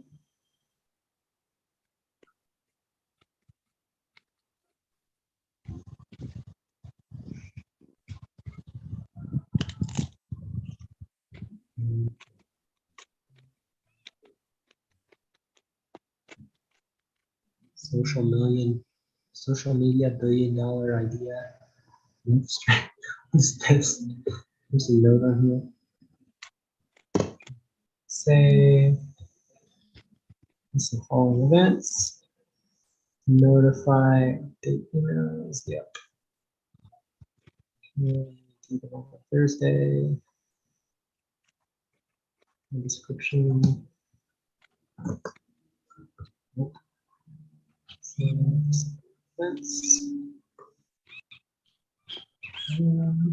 That one doesn't have you on it. That's what Guillaume's away. So it's Sunday to Thursday. So Friday and Saturday off. Mhm. And I'm sure we'll skip a few days here and there, like whenever stuff comes up. Yeah. But as like when one of us goes walk 100 kilometers. Mhm. As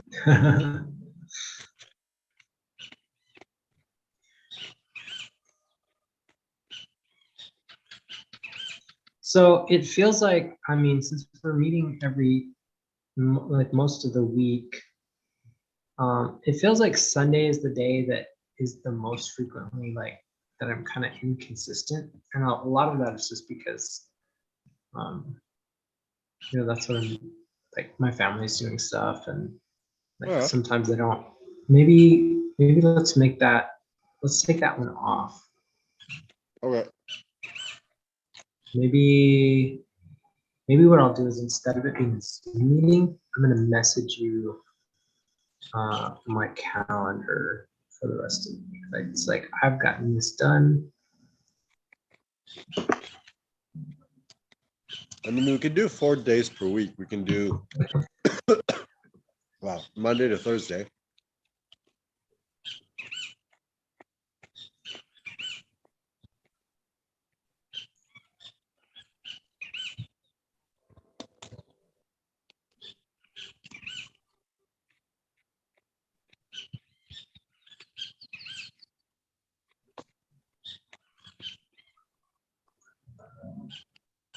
I don't know. Like for whatever reason, it just doesn't feel right to take it off.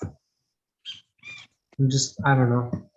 If it feels like that time is just really tough to get to, like maybe we'll do that. But for some reason, like I was gonna take it off and just felt like this is weird. Okay. I think part of it is like I'm looking for more rhythm and routine, so I don't know. Sure. Like we can keep it for now and just adjust with time. Yeah.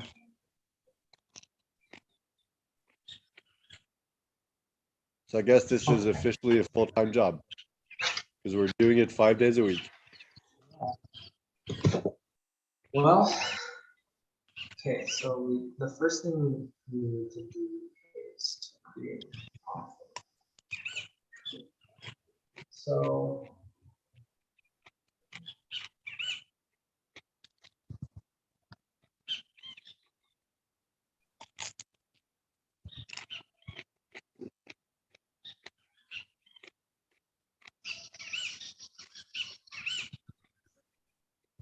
the offer is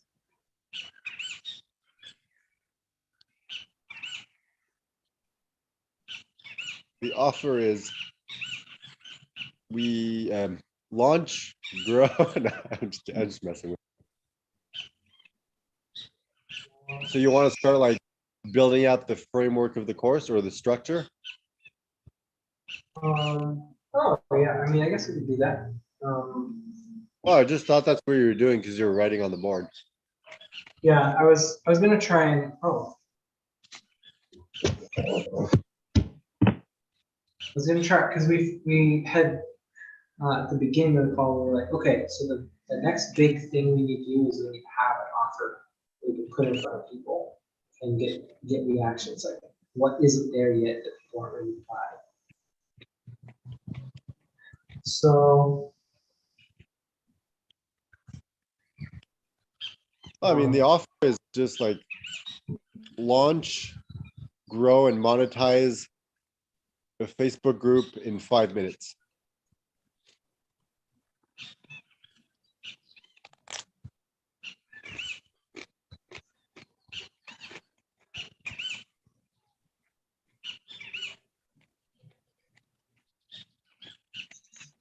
Okay, I wonder if we're gonna have like a proper issue. It's like Facebook being.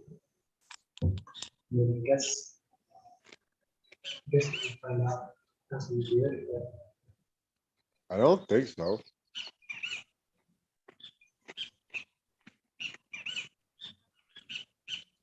I feel like I've seen other courses where it's like there's the name Facebook and it like something Yeah. like Oh yeah, I ads. know lots of I feel like people there's a like bunch of Facebook Facebook ads. ads. And, Yeah. yeah. Okay.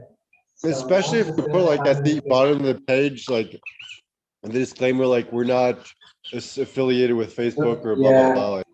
Like,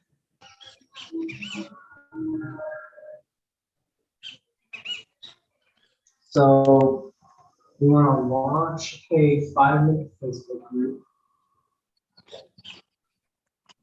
Then we can monetize.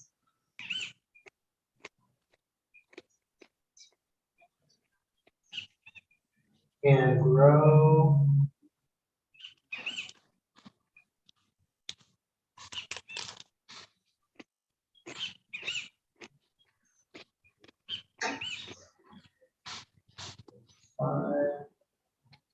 Oops. Minutes. Okay. Okay.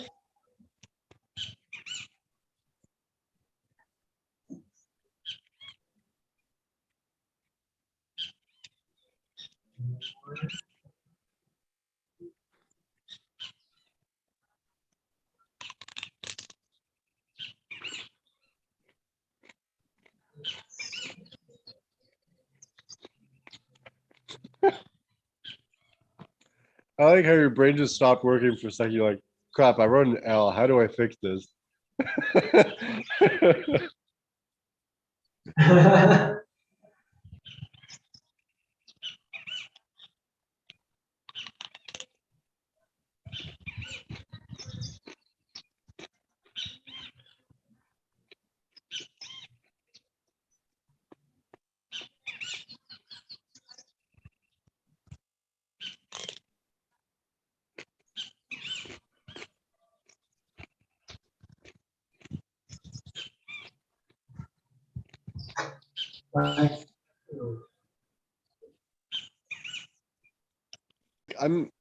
I'm wondering if we even need like any of this. Because like the simple concept, like the one sentence of do you want to learn how to launch, grow, and monetize a Facebook group in 5 minutes? Like all the person needs to do is answer yes. Like we don't need anything else. Like if we want to expand further down the line, we can kind of like branch out from there. But I think in the beginning, like that's really all we need, like the only information we need to convey. Like, hey, we can help you do this. Are you interested?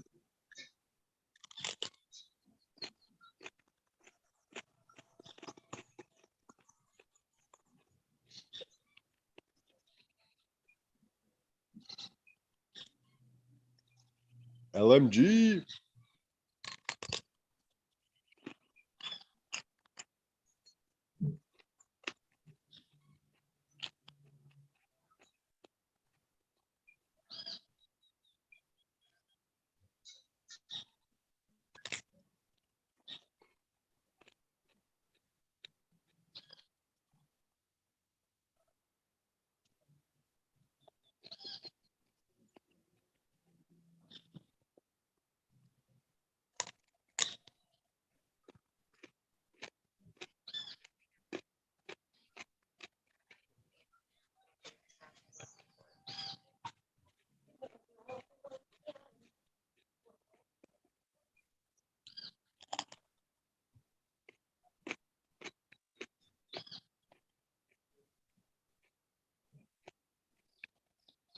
You know, it's funny.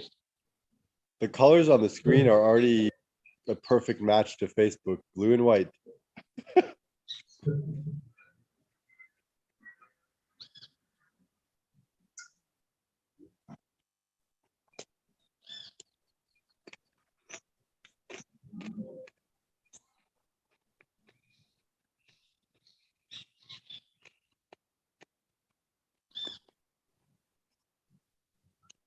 You seem to be thinking very hard.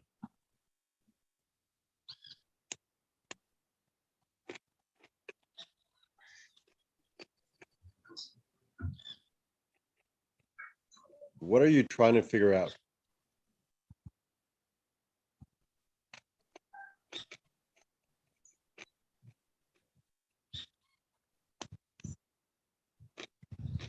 Trying to figure out how I'm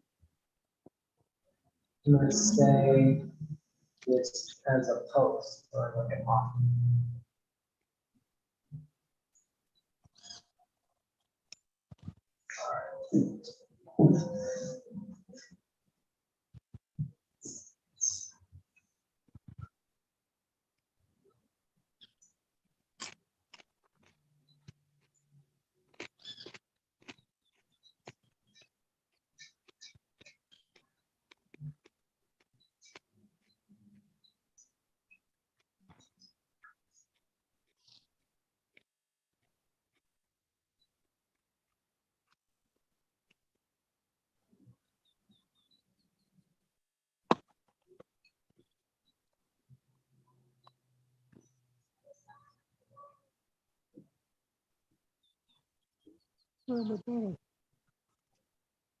I forgot my butthole on the table. I mean, my bottle on the table.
So why specifically monetize and not launch and grow?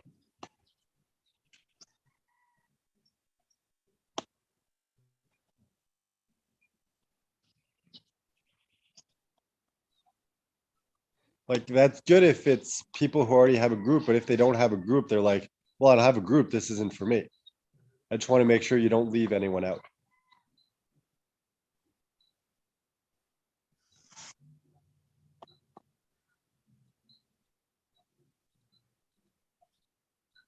I guess this covers monetizing.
What did we say that this was gonna be worth?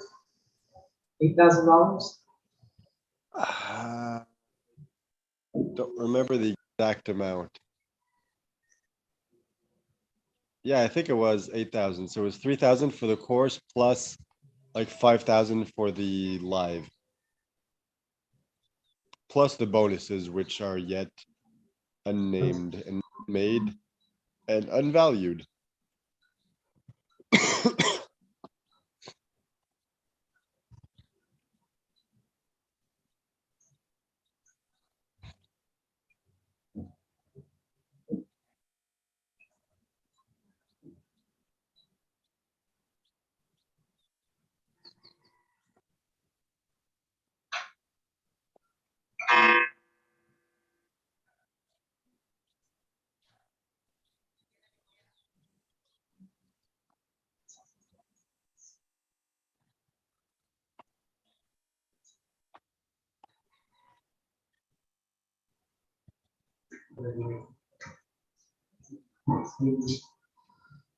That's a very random number.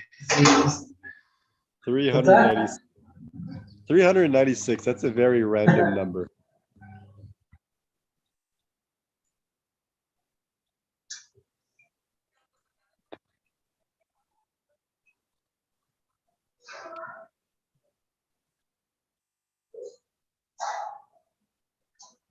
So I'm launching this course, start and grow Facebook group in 5 minutes with an existing offer.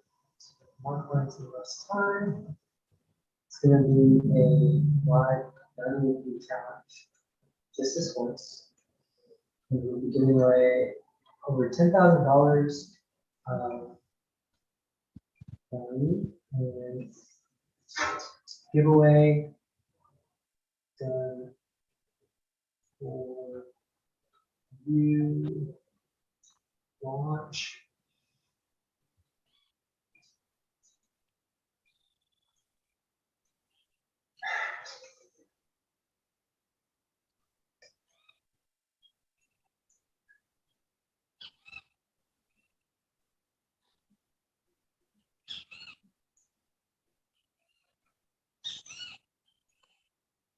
Yeah, instead of helping them grow their group, I can just help them launch it.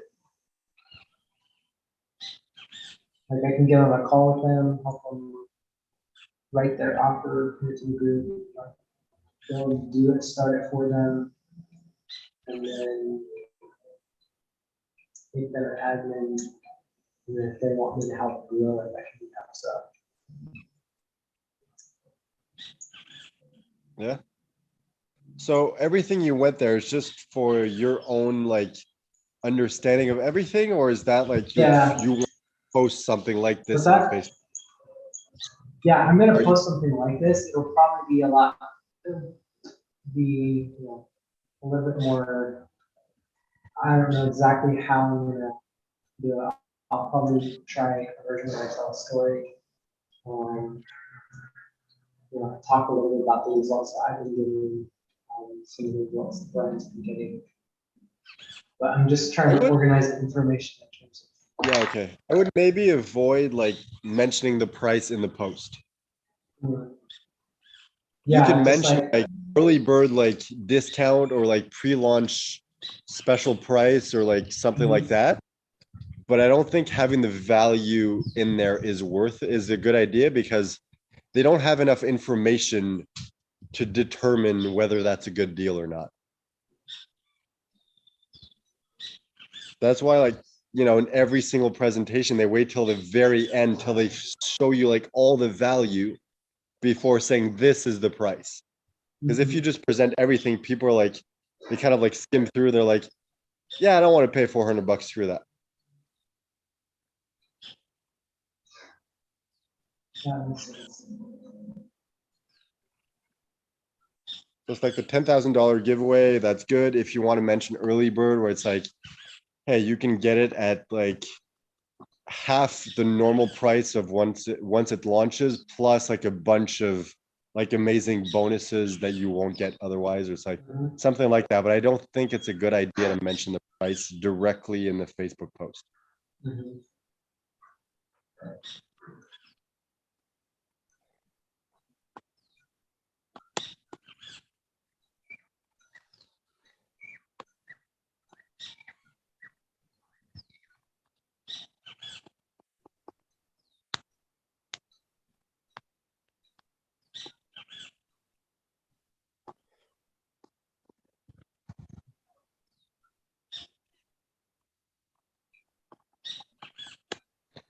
Actually, maybe you don't even need to do at most of this. It's like maybe you don't even need to do the live challenge. Maybe you don't even need to do like the 10,000 giveaway or the price. It's more like, hey, I'm launching a Facebook course to help you do this. And with your existing offer to get this result, like, let me know if you're interested, or like comment down below if you're interested or something like that. Just so like people raise their hand. And then when they raise their hand, it's like, all right, here is the information. So it's like, that's all you need to know.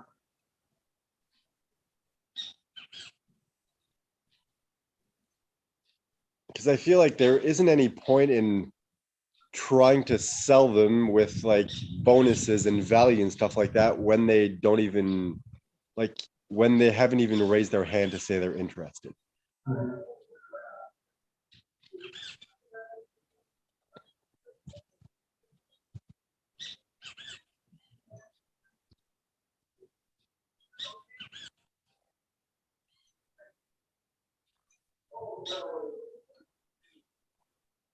Hmm.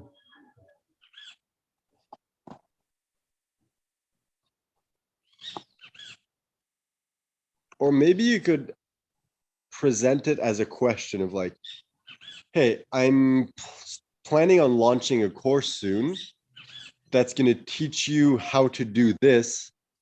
Would that be something that would be like, would you buy a course like that or something like that? So it's more like general. So it's like, you're not asking like, do you want to buy this? You're asking like their opinion on it. Yeah.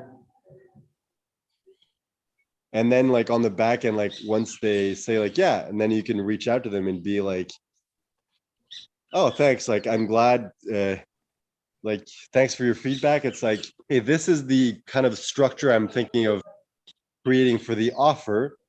Do you think that would be valuable? Like, would that make you want to buy it? So it's still like asking for their feedback, but at the same time, getting them to say like, yeah, I would buy this.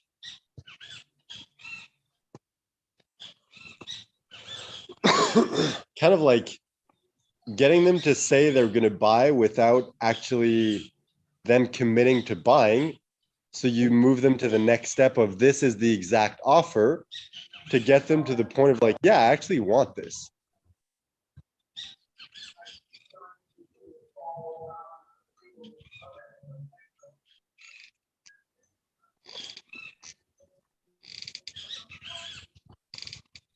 I guess it's kind of like the same principle as the webinar. So it's like the opt-in page, it's like, hey, are you interested in this thing? If they raise their hand, then the webinar is teaching them what you can show them.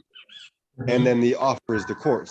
It's kind of the same principle. The post is, would you be interested in something like this if you created it? Yeah, I would. Okay, well, this is what I would offer. Would you be interested in that? And then the next step is like, hey, do you want me to reach out to you once like we launch this? And then it's just like, if they say yes, then you just kind of like add them to a list. And once we're at the stage of like, all right, we're ready to like sign people up, then it's like, hey, check out this like webinar. It's going to break down everything that's included, the price and everything. You can check it out and decide if it's a right fit for you. Mhm. I think something along those lines would work pretty well.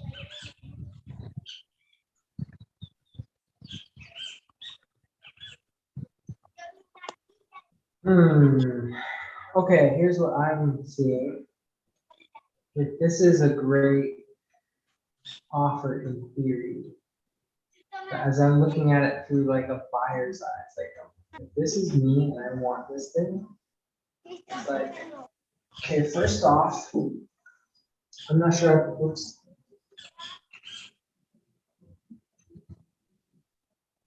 Like, I don't know if I believe this. It's like, what does that mean? It's like, I need to have the clarification in 5 minutes a day. And I'm like, okay, I have to be doing this every day. It's like, that sounds good, but it's like, I'm gonna start picking apart like all the reasons that might not work. And then I'm just looking at like the stuff that really seems super sexy, like that offer that I showed you that guy had, like the $99 done for you. Yeah. I'm like, what if this whole thing was like a done for you on a 60-minute call? Like if I did this, like it might take 2 hours, it might take 90 minutes, first couple times to do it, but it's like figure out exactly what they need to have in hand in order for this to actually work. All right, this part's gonna take 5 minutes. Tell me, blah, blah, blah, blah, blah. Okay, and then we'll launch a group. And then, like I just like do it for them on the phone or like on like over a call, just so we can kind of like make sure that this stuff works. And then it's like this can be, you know, if you're making like $400 an hour and it's done for you, it's like you could do that a handful of times. You can do that for a couple of weeks, even if your calendar is booked. If it takes you 2 hours a person, like a person, it's still $200 an hour. That's like you can actually check and make sure that you understand what they need to have and who they are and that sort of thing, in order to make sure that you can deliver on this promise. And then you have case studies. You have like, okay, we've actually done this with people as a done for you service. This is something that should only take you X amount of time. Like this course can be blah, blah, blah, blah, blah, whatever. It's gonna take, like you can start to give it, because like what would be an objection for me, it's like, if you can say, well, I could sit down and do this all in 60 minutes, like why would I take 2 weeks to start a business that, you know, it's like, let me just do that in an afternoon. You start thinking about like, I want to do this. I want like, I don't know. Well, you could, yeah. Part of So me this feels could be like, like a call out for beta testers of like, right. hey, I'm starting to launch this course, or I'm creating this course, and I need people to just kind of like go through it and make sure that everything works.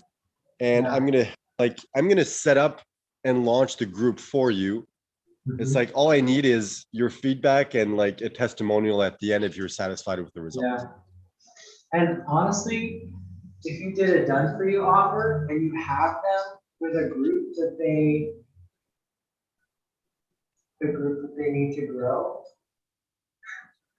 you now you have somebody who either they need to do the work of posting content in there to like start building the initial culture, or they can hire me to do that.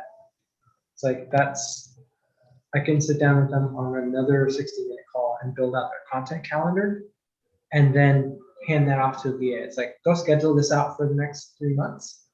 Or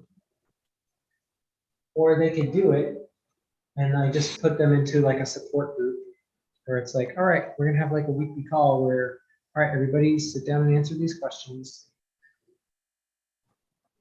So it's kind of like you'd want, let's say, like 3 people as an example of like Yeah, beta testers to just kind of like, let me do this with you and for you, yeah. and just Like like I give just your need to, feedback and just see like what people need, what they want to do, what they don't want to do, so that then I can go ahead and create the course.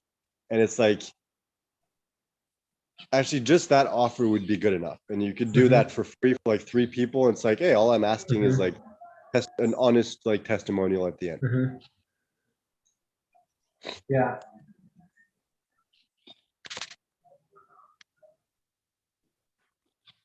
That would be probably good research to do in the beginning. And on the back end, I can finish doing the research and come up with a plan like, all right, this is exactly everything we need to go through to like set this up. And like by then, like I'll have everything kind of like figured out and planned out. And you'll have the feedback of those people and you'll know like more what you want to create for the course. And we can outline the course. Using that outline, we can then go ahead and create the funnel, the webinar script and everything, and then start the like process of, all right, let's launch the, well, let's pre-launch this, start getting people signed up, and then let's get started. Dang, this done for you thing is totally scalable. Like if you're charging enough where it's like, I mean, maybe you can get it down to like, it's worth it to be able to do it for like $99. I don't know. But like, once you have the framework of like, all right, so who are you trying to attract? What do we put in the name? Do you have, if you have an established office, like let's crunch that down to, 200-word post with a link to your website or whatever, however you get people to reach out to you. So it's like you put together their name, you launch the group, put the offer together. It's like, that's, if they have the right things in front of them, it should take 30 minutes, maybe 40 minutes. And then on a 60-minute call, it's like, you should be able to get that done. But it's like, that theoretically should happen. So how do I make sure that that is really what I'm doing? And I think I can check that with Matt. Because he wanted to do something if I was going to do it. And he has a proven offer. Yeah, I could use him as a guinea pig. You're like, hey, I'm going to do this as a course, but I want to try it and validate it. Would you be cool if I did this as a benefit? Like, as we like just get on a call and do it. And I've had a conversation with him, so he's already warned me. Yeah, I feel like this as an offer, like it's like, wait, you're gonna launch the course, the Facebook group for me. You're gonna show me how to like run it, and all I have to do is provide a case study, like a review, or not a review, but a testimonial. Like I'm sure you're gonna have a bunch of people interested. Like even like just that call by itself is like a case study. But it's like once I'm like, okay, I'm gonna show you what you need to know to get your group set up, and then honestly I could do like, it's like, all right, $100, like I'm just gonna try this. Let's get on a call, or maybe I'll do like $200.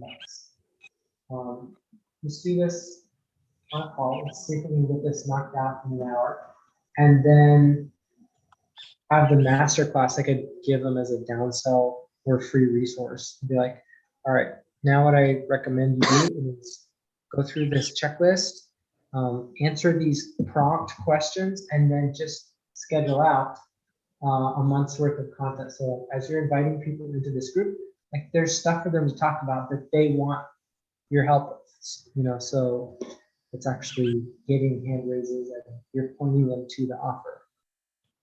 So it's like, it shows them how to run the group, but they, they might decide, oh, I don't want to do that. So, I have no I idea. like how we're like, let's just float normally, and like instinctively we just come back to no, like no, let's do the work, which is the complete opposite of what we normally do. Mhm.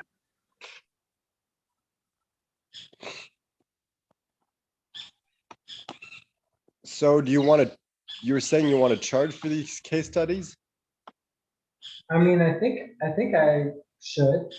I mean, if I'm going to All spend my right, time doing it, I don't sure. know. I don't know. It's like I don't know which is.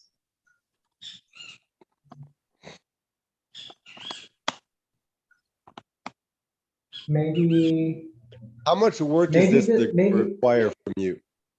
maybe this is. I mean,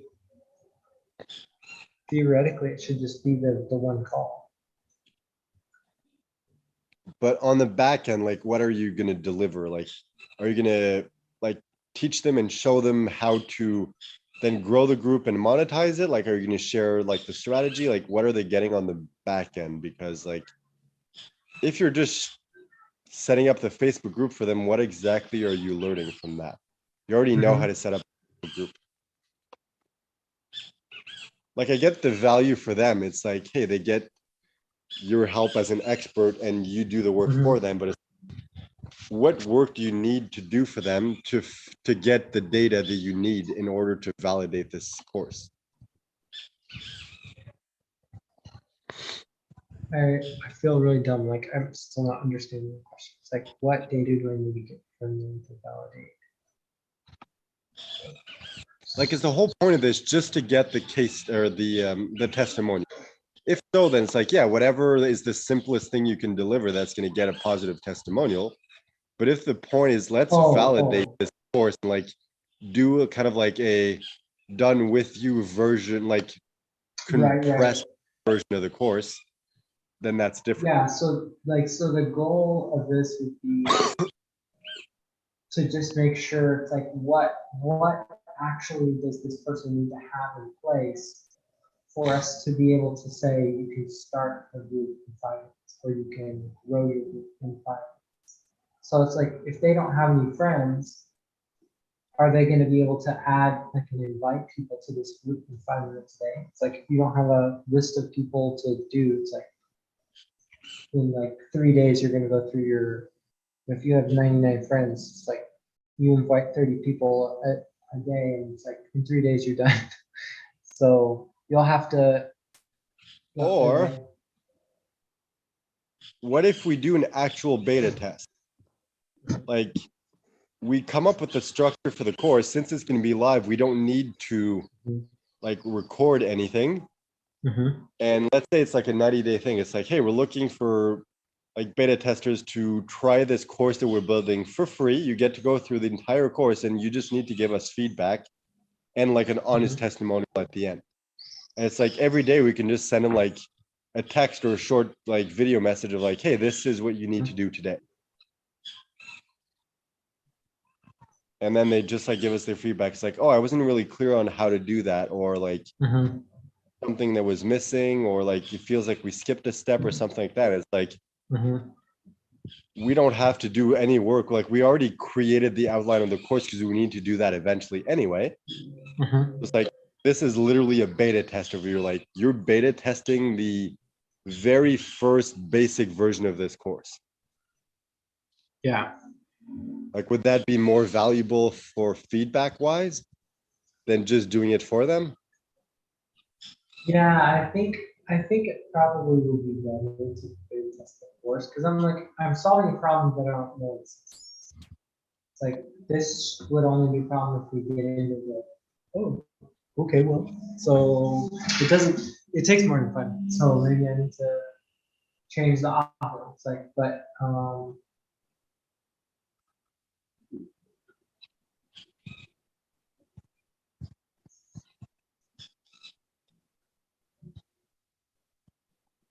okay, this is dumb. I should just do it for me.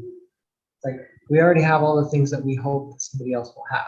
It's like they know who they're trying to talk to, they have an offer, they have the stuff. So it's like I'll just go do all the stuff. put together the group, put together the offer, and then like if I can do it in, roughly do each step in 5 minutes, then we know it works. True. Yeah, I guess the best way is just do it yourself. Mhm. Yeah, I don't have to get I'm wondering, would there somebody be else to do value it. in recording this? Oh yeah, for sure. Like, would this be a bonus? Yeah, Like, I think literally I recording would. yourself, like, testing this out of like, all right, we came up Yeah. with this concept. This is the first iteration of it. Mhm.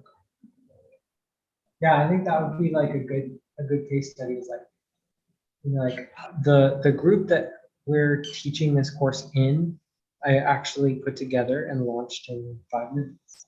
It's like we already had the offer. We already, we already knew who we were going to talk to. So that what we actually needed to do was create, put together the name, start the group, put the offer in the group, and then we're done. It's like now we just have to invite people to it with 5 minutes a day. Ooh, okay. So which like strategy do you want to use? Do you want to just do it, set it all up, and then use that information to then create the course outline, or do you want to create the course outline and then test it out yourself and see where it's broken?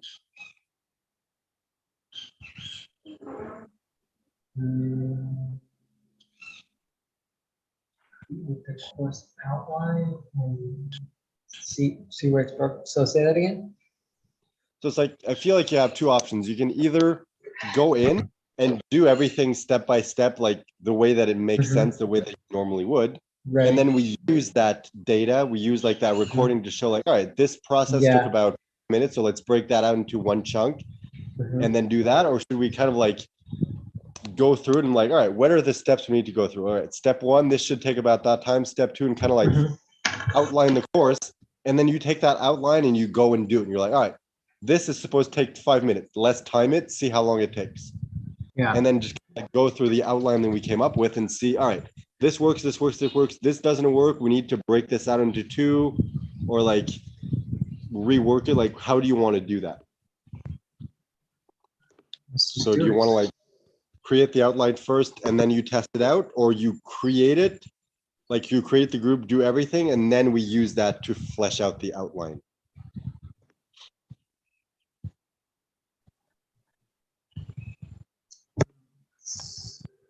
This to cycle. All right. All right. Okay. Open internal.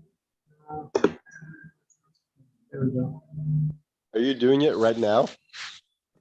I'm about to. I'm trying to clear some space on my computer so I can record it. Yeah, I'm just gonna do it. I mean, if we're really saying it's gonna take 5 minutes, like let's try it. All right. Hold on. In that case, let me go on my computer.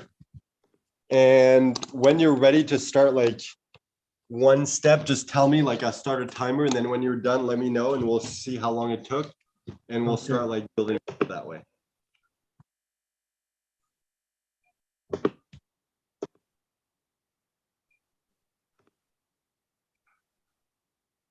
All right, so course outline. All right, so we're in the launch phase. Oh yeah, I need a timer.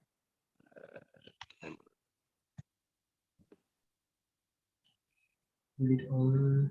Oh, where's this video?